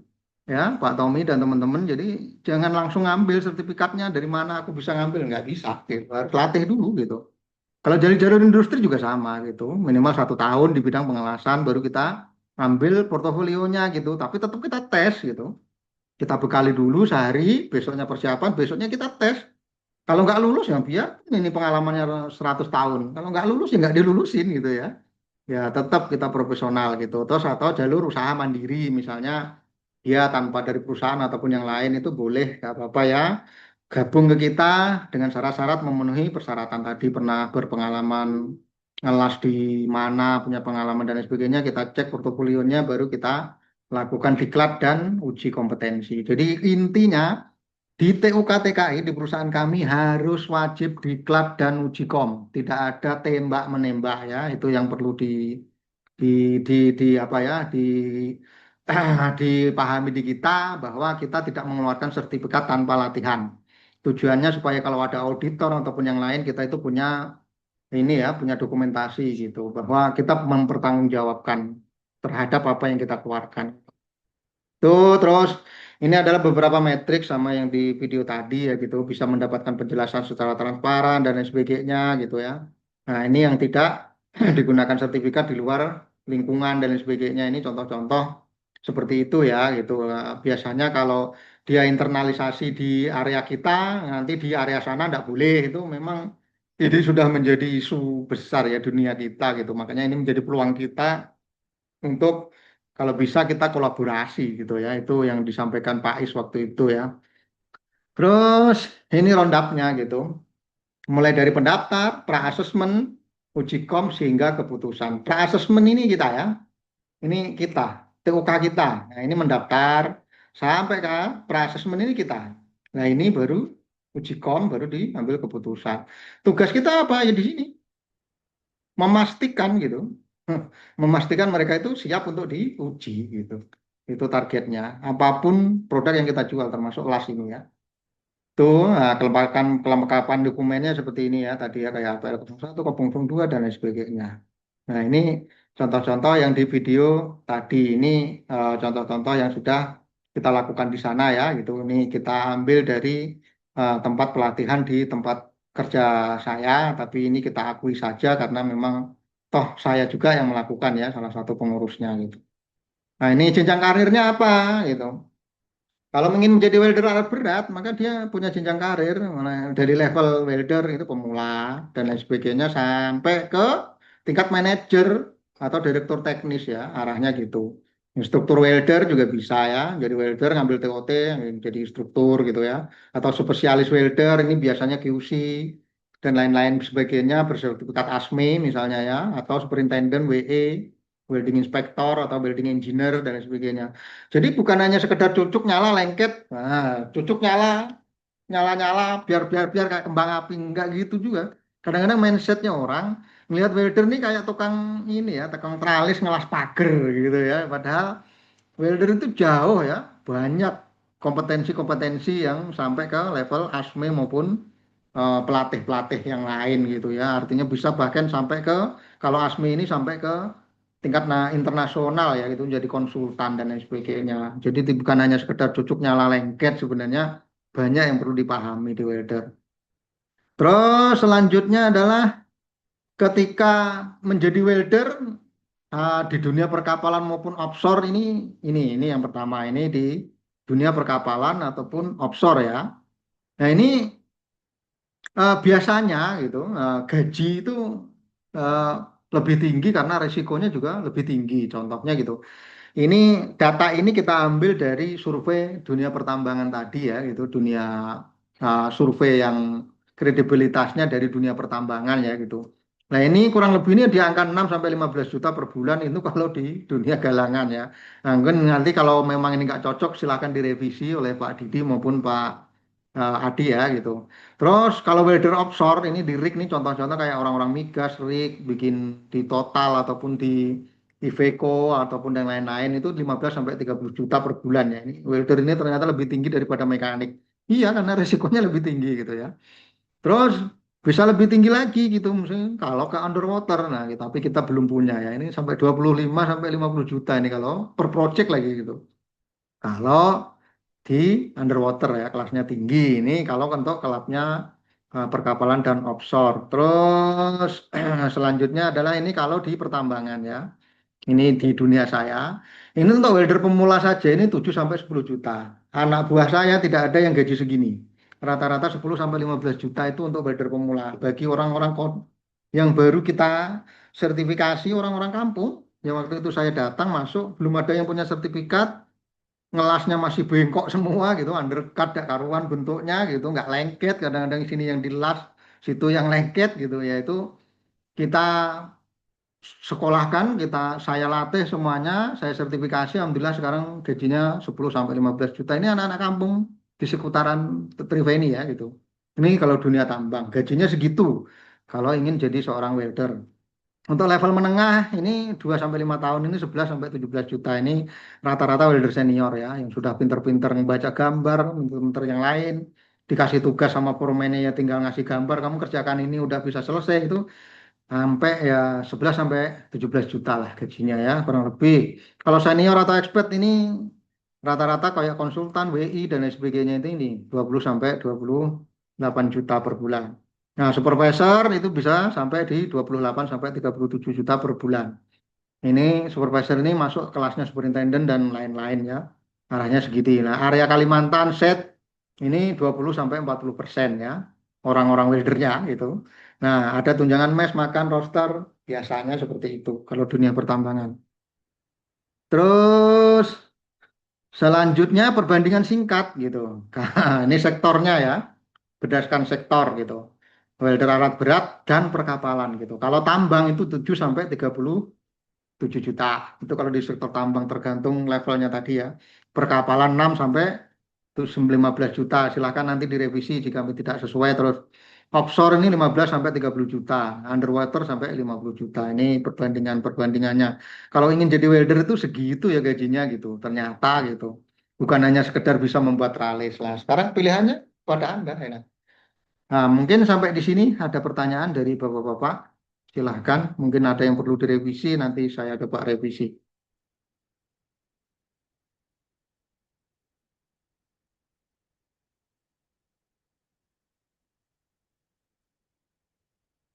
Monggo, Pak Adi, Pak Didi, ataupun yang lain. Cukup Pak, cukup cukup jelas itu Pak. Artinya di sini ada ini ya, ada gambaran-gambaran opportunity ketika kamu mau menjadi seorang welder itu segini loh yang akan saya dapat gitu ya. berdasarkan apa survei-surveinya gitu. Nah, mungkin Iya, itu ya sedikit materi penjelasan dari saya terkait dengan welder sertifikasi ataupun ini. Cuman sekali lagi saya juga akan menyampaikan sebenarnya kalau untuk welder itu dasarnya dari mana sih? Apa sih produk unggulannya TUK TKI ini ketika memperkenalkan presentasi welder tadi itu dasar hukumnya mana sih? Apa sih yang menjadi bahan ajarnya sehingga kami benar-benar yakin bahwa itu tuh betul gitu. Nah, ini ada yang namanya kita punya yang namanya bahan ajar ya, bahan ajar standar gitu, standar kompetensi seorang welder gitu.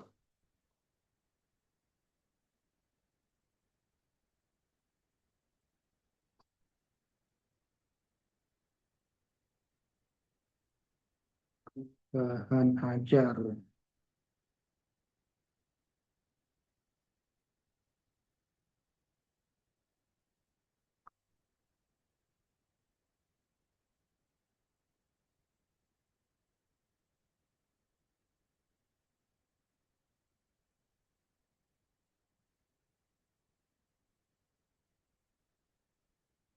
Ini,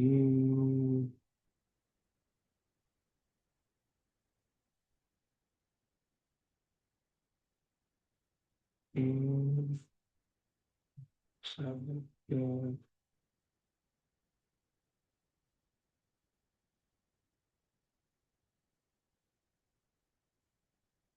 Oke, sudah muncul ya Bapak-Bapak ya standarnya.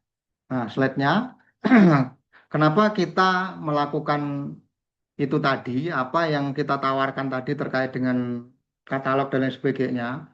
Untuk saat ini, dasar hukum bahan ajar yang kita miliki ini berdasarkan dengan standar BNSP, berdasarkan SKKNI nomor tahun 98 tahun 2018 ya. Ini termasuk keputusan Menteri Ketenagakerjaan Republik Indonesia nomor 121 tahun 2025. Ini baru ya, baru dirilis. Artinya kita punya standar hukum bahan baku ajar, bahan ajar kita ya gitu. Nah, apa aja sih sebenarnya yang ada di ini bahan ajar kita ini gitu. Nah, ini yang ada di bahan ajar kita tentang pengelasan mulai dari perencanaan, WPS dan inspeksi ya, sama kayak yang di slide-nya tadi. Ini berbasis SKKNI dan BNSP. Itu. Kompetensi itu apa sih? Ya, ini sebenarnya ini bahan slide presentasi ya, tapi tidak apa-apa kita sampaikan aja. Kompetensi itu adalah kemampuan setiap individu yang mencakup aspek pengetahuan, keterampilan, sikap kerja sesuai dengan standar yang ditetapkan. Nah, ini definisi ini pedoman BNSP. Ini yang dimaksud dengan kompetensi gitu. Kalau orang mau pingin punya sertifikat kompetensi ya harus memiliki ini gitu, mulai dari pengetahuan, keterampilan dan sikap kerja gitu. Pengetahuannya ngerti 7018 itu apa, G, 3G, 2G itu apa. Kalau 3G tapi nggak ngerti 3G ya ini berarti nggak memiliki pengetahuan gitu. Maka di BNSP wajib punya pengetahuan gitu. Keterampilannya yang ngelasnya juga harus bagus dan lain sebagainya, sikap kerjanya dan lain sebagainya ya. Ini salah satu standarnya, standar kami. Nah, dasarnya apa ya ini tadi? SKKNI nomor 98 tahun 2018. Apa aja sih komponennya ini? Tadi yang sudah saya sampaikan tadi. Hanya tiga ini sebenarnya. Hmm. Biar kita ngelasnya sampai nungging ya cuma tiga ini sebenarnya. Gitu yang dasar hukumnya gitu. Namun yang pertama ini diuraikan banyak betul ada yang namanya SMAW, GMAW, GTAW, semacam-macam ya, pengelasan dan lain-lain gitu. Nah, ini dari unit-unit kompetensi yang pertama ini, itu, ini memiliki kemampuan merencanakan publikasi pengelasan dan lain sebagainya serta aspek K3. Ini menganalisa teknik gambar, ini salah satunya gitu. Mengenal teknik gambar, kalau gambarnya lurus pada panahnya itu gambar apa ya dia harus tahu. Kalau welder nggak tahu itu ya berarti dipertanyakan sertifikatnya gitu. Kalau nggak tahu sertifikat apa gambar-gambar teknik pengelasan gitu. Nah, ini menyusun dan lain sebagainya, metode pengelasan, penentu posisi, posisinya ada 1G, 2G, 3G, 1F, 2F, dan lain sebagainya. Urutan-urutan perakitannya dan lain sebagainya, itu ada di sini semua gitu. Menentukan kebutuhan sumber daya seperti material induk, tawan tambah, mesin, peralatan las yang sesuai dan lain sebagainya ya. Ini contoh-contohnya gitu. Ada yang namanya WI juga, work instruction gitu. Kalau seorang tukang las itu biasanya dapat work instruction, kalau kita namanya WPS gitu. Atau work instruction atau bahan ini ya, bahan acuan atau bahan acuan atau resepnya gitu. Punya estimasi dan lain sebagainya, identifikasi bahaya pengelasan, pengendalian risiko kerja, rencana inspeksi dan pengajuan. Nah, ini contoh-contohnya ya, studi gambar teknik, diskusi kasus gitu ya, simulasi penyusunan rencana kerja dan lain sebagainya. Yang ini adalah membuat WPS gitu. WPS itu apa ya? Mencakup kemampuan penyusunan WPS standar dan lain sebagainya. Ini standar-standarnya ya. Ini fungsi dan tujuan WPS, standar WPS, mulai dari AWS, ya, Bapak-bapak mungkin udah paham ya. AWS ini untuk rata-rata dipakai di seluruh di Indonesia ya. Ini kita pakai di Indonesia. American Welding Standard ini rata-rata kita pakai. Mau kawatnya pakai LB, mau pakai RB, mau pakai RD, ini kepakainya ini ya. Kalau ada tulisannya AWS E7018, nah berarti ini. Jadi jangan terpatok kepada, oh itu biasa saya pakai LB, ini kuno ya kalau begitu, itu bukan welder ya. Kalau welder itu standarnya ini AWS. Nah kalau di luar biasanya itu pakai ASME dan ISO ya. Sudah nggak? Sudah semua. Sudah ada di sini. Oke. Nanti aku cek. Terus selanjutnya adalah hubungan mulai dari WPS, PKR, dan WPK. Mungkin yang kemarin sempat saya sebut ke Pak Didi dan Pak ini ya, Pak Adi. Nah ini standar kami gitu. Nah prosesnya juga sama mulai dari SMAW, GMAW dan lain-lain ya. Nah elektrodanya ya mulai dari filler, metal dan arus tegangan dan lain sebagainya ini harus mengerti di elemen kompetensi ini gitu.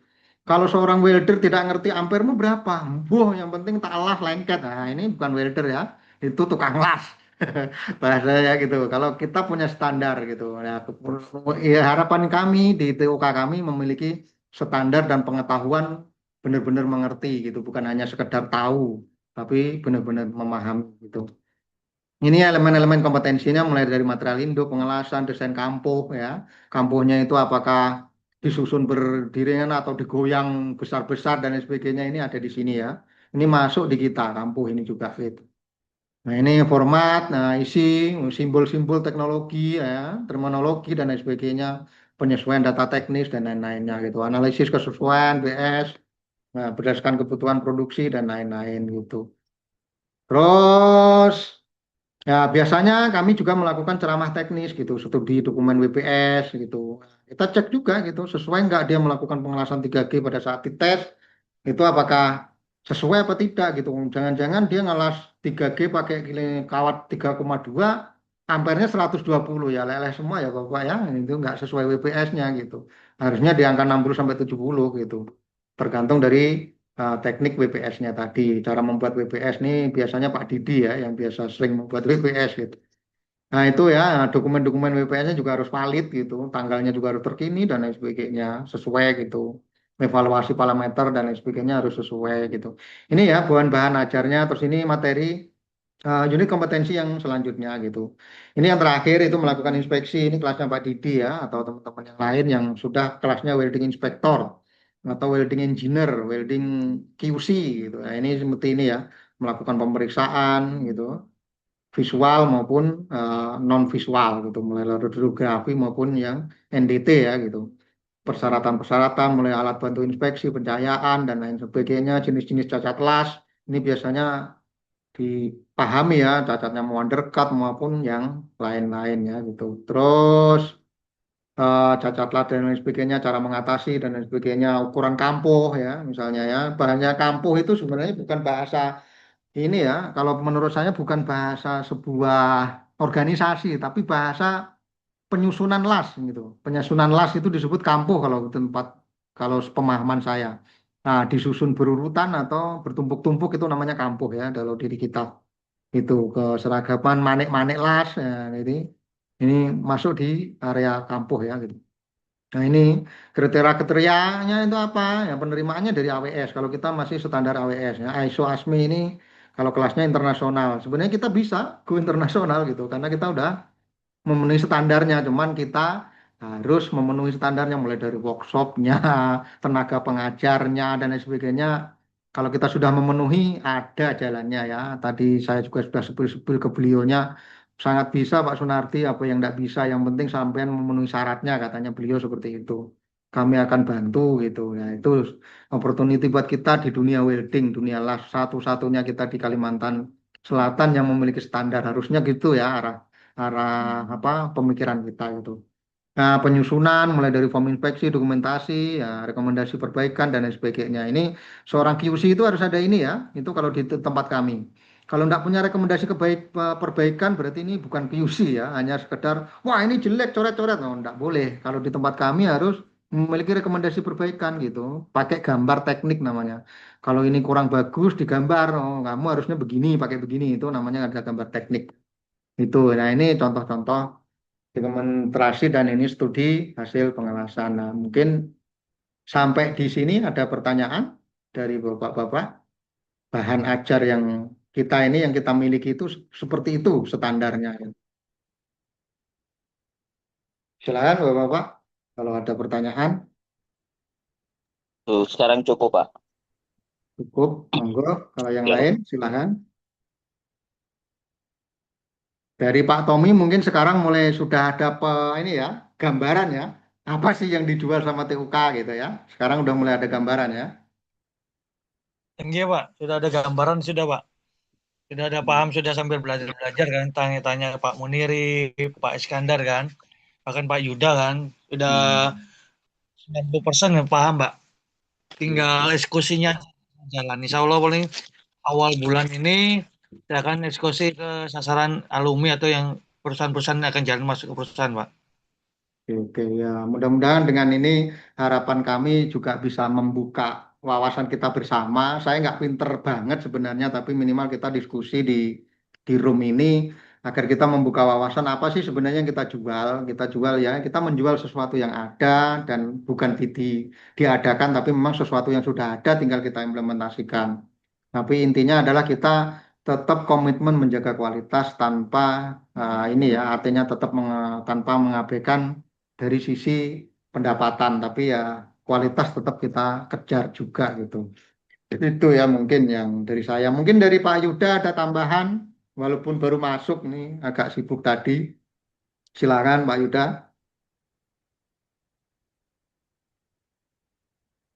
Maaf, baru masuk karena tadi online dengan diskusi dengan Pak Muniri tadi.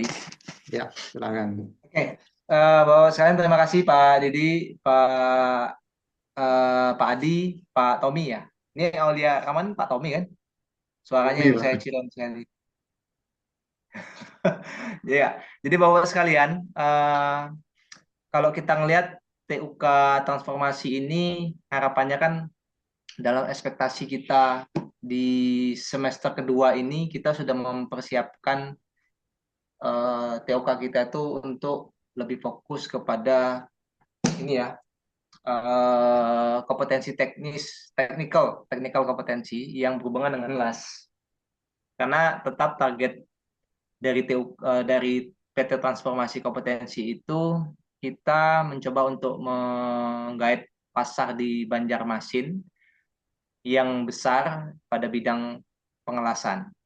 Mungkin bukan hanya pengelasan nantinya, kita akan juga fokus kepada bidang mekanik dan operator alat berat gitu ya. Nah, targetnya memang yang menjadi primadona di transformasi kompetensi ini adalah kelasan, di mana di tahun 2007 kita kejar, kita bisa naik level ke LSP.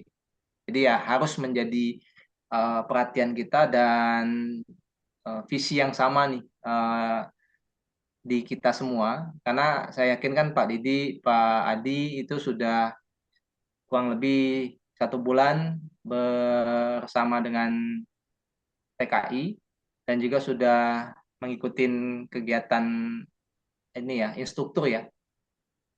Nah dari niat kita ataupun usaha yang kita lakukan untuk mencapai visi kita itu tadi ya itu sudah dibuktikan bahwa kita mencoba untuk memberikan support kepada teman-teman dalam hal pembekalan keinstrukturan agar biar terstandar BNSP sehingga tinggal pendalaman dari strategi modul ya yang tadi disampaikan oleh Pak Nardi gitu kan Nah, ini menjadi bekal sih Pak kita untuk bisa menjual TUK kita ataupun transformasi kompetensi ini ke pasar di daerah Banjarmasin.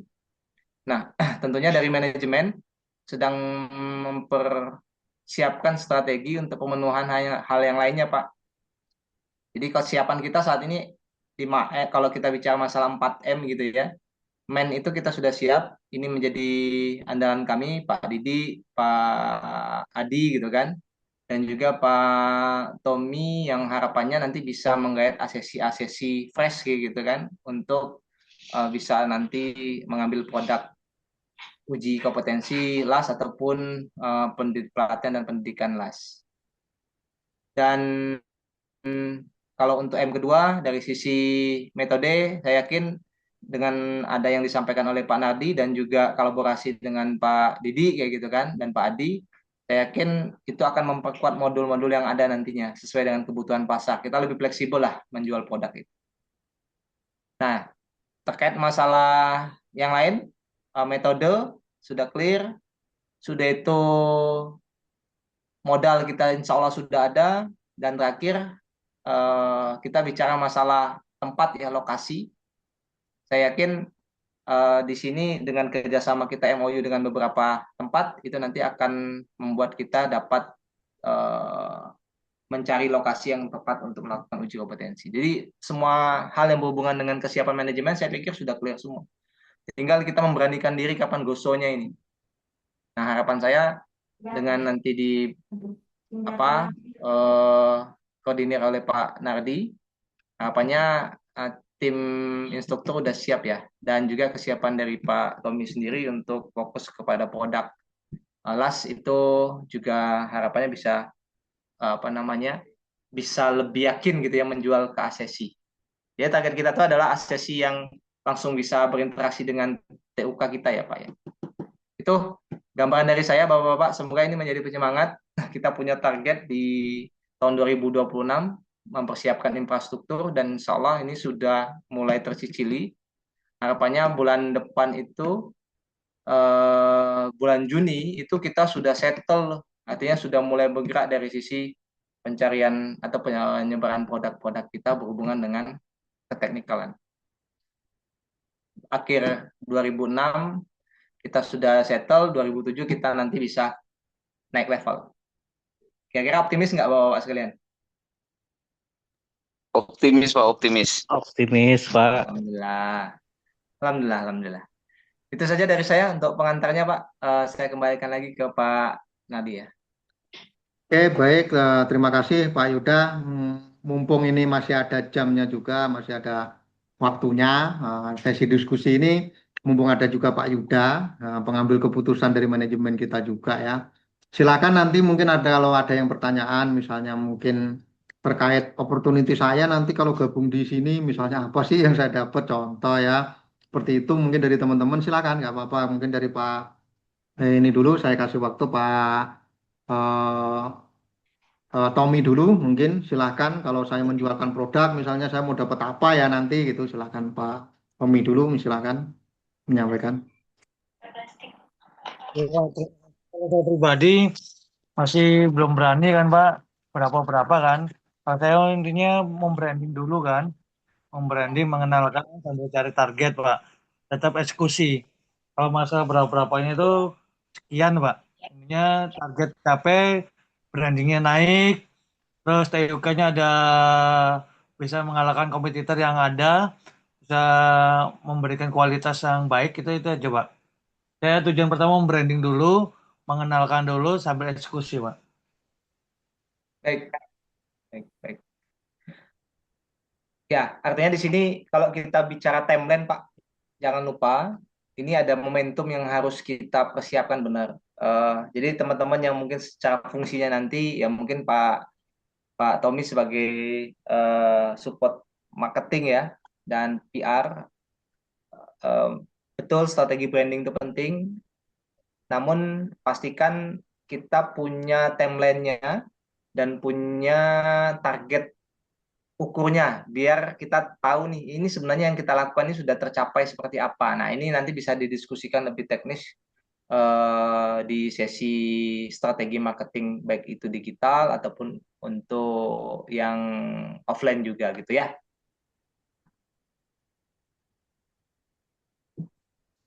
Mbak, kalau timeline insya Allah sambil jalan dulu Mbak. Sambil jalan, alhamdulillah sudah 90% paham tentang TUK kan. Dari nol sama sekali Pak. Insya Allah dalam sambil promosi Poli Bali, sambil ke TUK-nya Pak. Poinnya target kita itu kita dapat asesi yang fresh langsung. Nah, artinya kita sudah clear tuh mana yang menjadi prioritas kita gitu ya. Iya Pak, siap Pak. Oke. Oke, terima kasih dari Pak Tommy. Mungkin selanjutnya dari Pak Adi, mungkin ada kesan, masukan, dan lain-lain. Silahkan. Ya, baik. Terima kasih Pak Sunardi, Pak Yuda untuk waktunya dan modulnya ini tadi tuh. Saya berharga sekali nih buat saya Pak. Apalagi saya HR ya. Eh, bahan saya juga nih ketika saya nanti mau merekrut orang biar ibaratnya nggak dibodoh-bodohi banget gitu. Waktu dia mau interview mereka gitu kan. Terutama tentang penjelasan nih bisa saya sok-sok teknis nanti kan orang HRD tapi sok-sok teknis gitu padahal saya tahu bahan aja gitu kan. Nah, saya tertarik sih Pak memang untuk lebih menjual produk ya kita targetnya tadi sudah disampaikan Pak Yuda itu untuk fresh ya untuk yang fresh saat ini asesinya. Nah mungkin kalau untuk yang nextnya untuk collapse itu mungkin perlu atau mungkin sudah jadi ini dari manajemen TKI juga Pak ya karena setiap perusahaan walaupun sama-sama misalnya di Galangan itu kan punya culture masing-masing Pak ya seperti itu. Nah, collapse di sini maksud saya mungkin ada beberapa yang bisa kita coba kerjasamakan juga untuk memasarkan produk yang ada di TKI ini. Nah, itu yang saya belum belum tahu mungkin, tapi saya yakin lah manajemen TKI juga sudah siap merancang ke arah sana. Artinya yang dilakukan Pak Tommy itu kan saat ini targetnya adalah langsung ke asesi yang fresh artinya kita door to door. Sementara saya melihat ada beberapa alternatif lain dengan melakukan kolaps dengan beberapa pihak ya tadi company salah satunya walaupun company itu memiliki culture yang berbeda tapi justru dengan berbedanya itu saya punya tahu di tempat saya seperti apa Pak Didi tahu di tempatnya Pak Didi seperti apa bagaimana kita bisa collab bersama kemudian ada juga apa kelompok-kelompok komunitas di sini gitu terutama kayak HR itu ada komunitasnya juga gitu kan di Banjarmasin ini gitu kan. Nah itu nanti mungkin kolaps bersamanya ke depannya bisa kita coba apa untuk bagian dari market kita di TKI. Mungkin itu aja sih Pak Yuda, Pak Sunardi.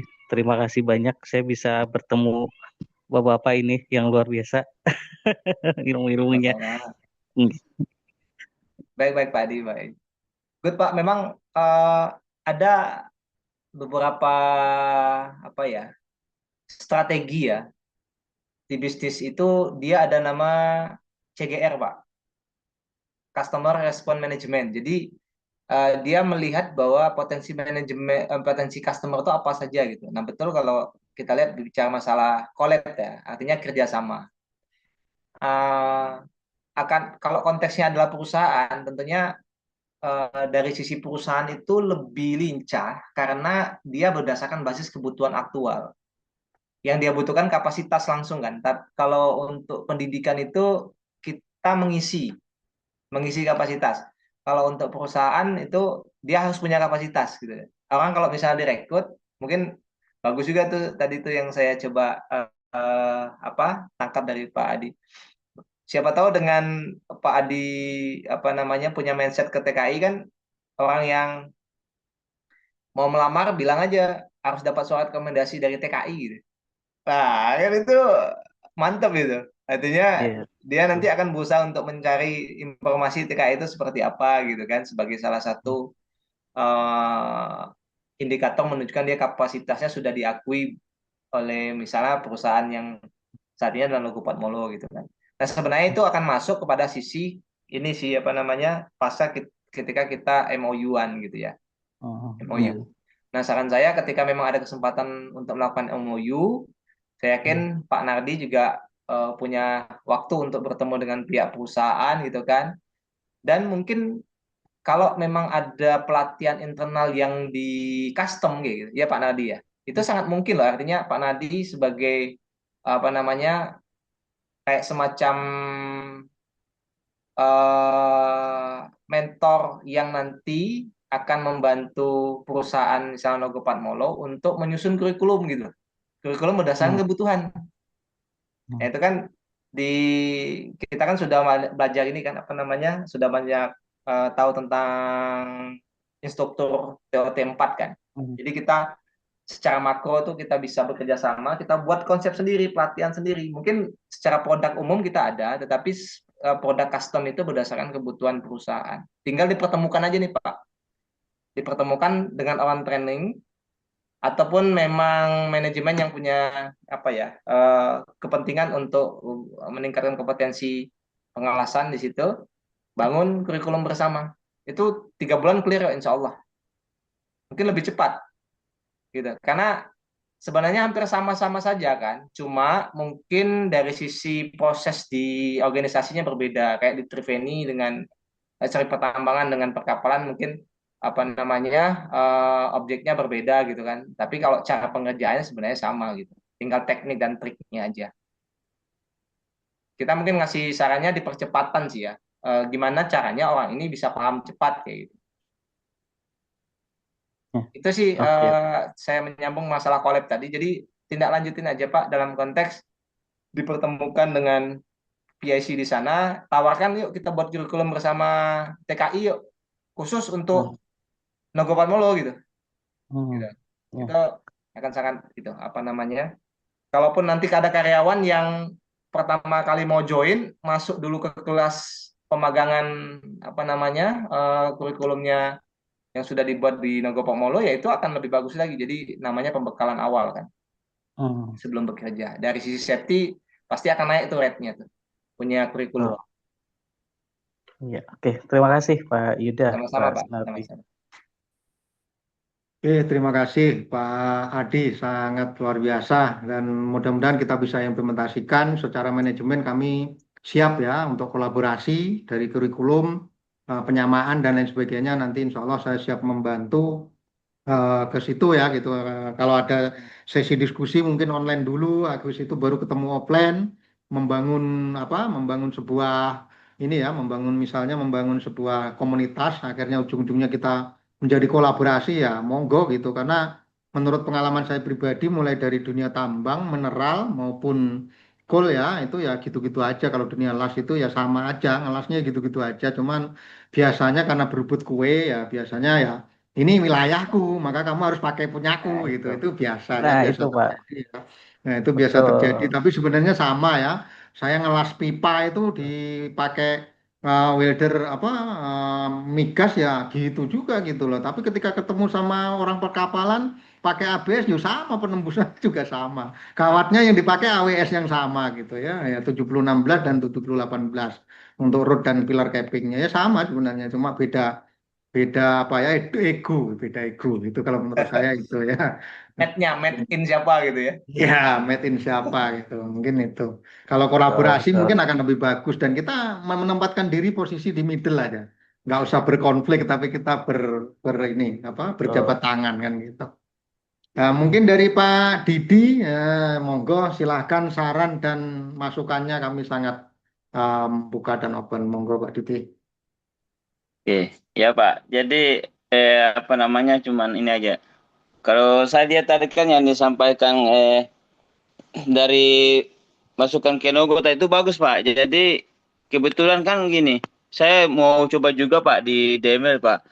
Karena memang DML itu kan ada kerjasama sama SMK 5 Pak. Biasanya untuk tenaga welder itu kan biasa ambil dari lulusan SMK 5 Pak. Nah itu kan mereka belum tersertifikasi tuh. Nah mungkin dari situ kan kita bisa ini Pak, kita masuk 2 lini langsung Pak. Jadi saya bisa mungkin ke apa namanya? SMK-nya ya. Ya, ke SMK sama dengan perusahaan langsung, Pak. Jadi kita bisa langsung dua. Jadi kita bisa menjamin bahwa nanti teman-teman yang dari SMK ini masuk ke DML itu dia sudah minimal punya sertifikasi untuk pengalaman kelasnya Pak. Seperti itu. Hmm.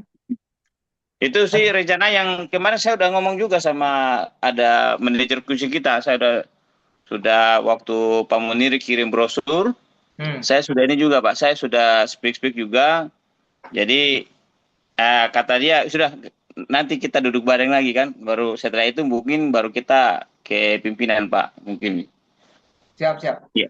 Mantap tuh Ya. Pak Didi. Artinya kan sudah di depan mata nih Pak Didi. Tinggal Ya.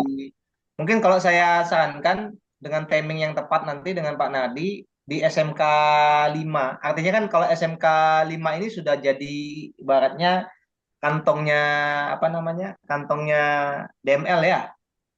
Iya. Oke.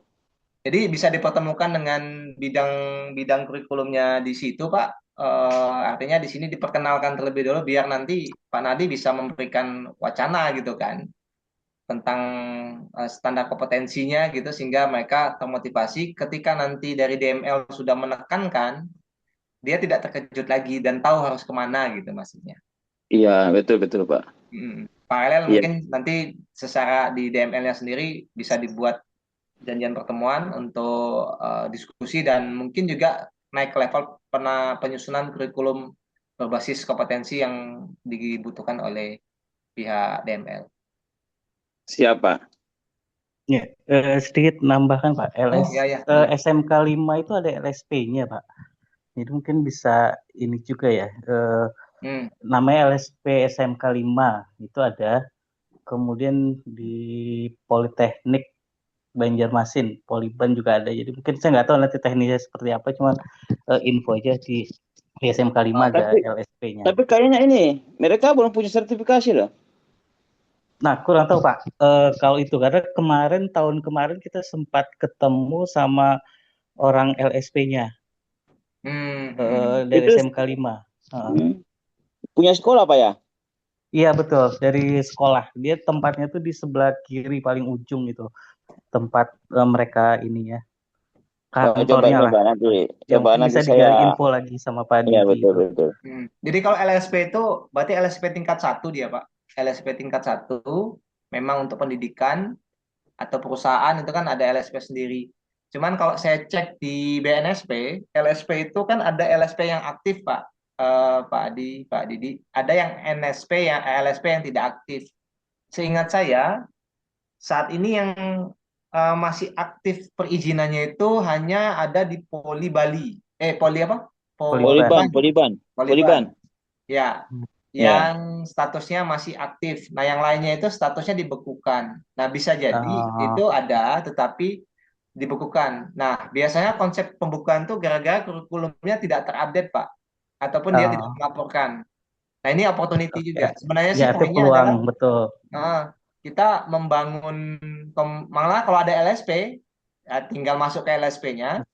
LSP-nya itu kan pasti punya kurikulum yang bisa kita bantu untuk kita standarkan kebutuhan kebutuhan pasar kayak gitu, kebutuhan pasar. Betul. Nah, itu salah satu strateginya bisa juga.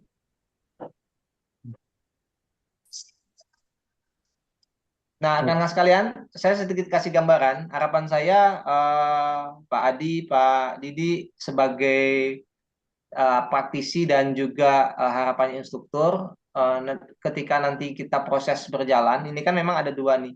Kalau kita bicara masalah pelatihan dan pendidikan tuh arahnya kan kita ke LPK ya Pak ya, LPK. Kita lagi memaksimalkan untuk mengeluarkan perizinannya LPK-nya. Namun secara LSP bisa jadi nanti Bapak menjadi bagian dari orang yang kita tunjuk sebagai petugas BIMTEK-nya kan, ya Pak ya, Pak Adi. Nah, jadi ini sangat opportunity sendiri ke Bapak. Paling tidak secara praktisi Bapak sudah oke, dan juga dapat juga nanti penunjukan dari LSP gitu kan, yang memang notabene dari BNSP. Harapannya bisa mendongkrak gitu kan, kalau dalam bahasa kita itu standar stratifikasi individunya itu oke gitu kan. Siap. Ya. Oke, terima kasih Itu yang Pak. dapat saya sampaikan. Silakan Pak Nawan. Oke, sedikit informasi dan opportunity ya Pak Didi dan Pak Hadi.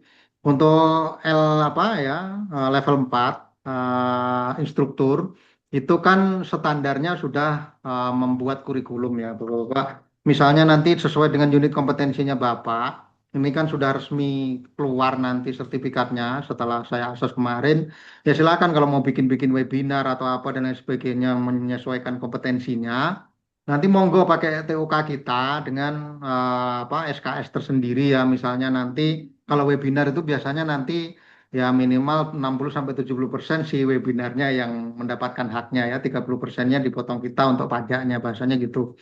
Nah itu silakan kami sangat mendukung ya Bapak-bapak karena itu sudah resmi Bapak menjadi seorang instruktur kan gitu. Jadi silahkan saja kalau bikin-bikin seperti itu atau mengajar-mengajar yang sifatnya lain-lain ya monggo itu sifatnya misalnya dibikin secara personal maupun apa ya online maupun offline ya itu sudah legal ya artinya itu terus itu yang pertama yang kedua untuk linknya sudah saya share juga di ini ya di apa bagian chat.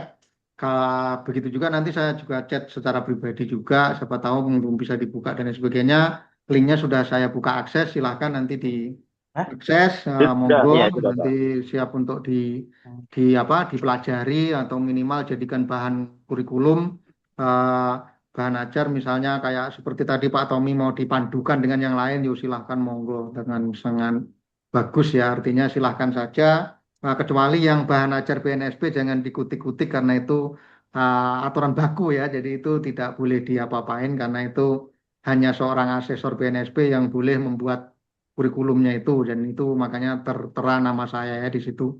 Nah, itu mungkin ya untuk yang lain-lain silahkan nanti monggo dikembangkan sesuai dengan unit kompetensinya masing-masing. Mungkin ada tambahan kesan dan lain-lain silahkan Bapak. Nih, monggo.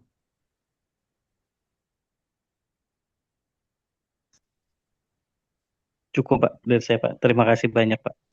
Baik, terima kasih kalau cukup. Terima kasih atas waktunya, terima kasih atas eh, saran dan masukannya sangat luar biasa. Mudah-mudahan ini menjadi awal yang baik buat kita semuanya, berkah buat kita semuanya juga. Kedepannya kita menjadi lebih baik dan lebih baik lagi. Terima kasih waktunya.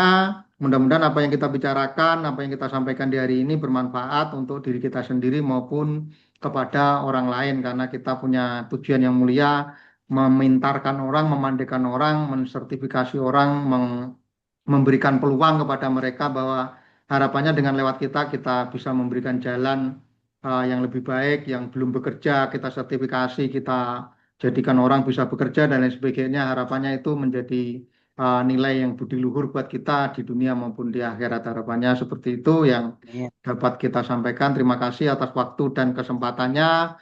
Wabillahi taufik walhidayah. Wassalamualaikum warahmatullahi wabarakatuh. Waalaikumsalam warahmatullahi wabarakatuh.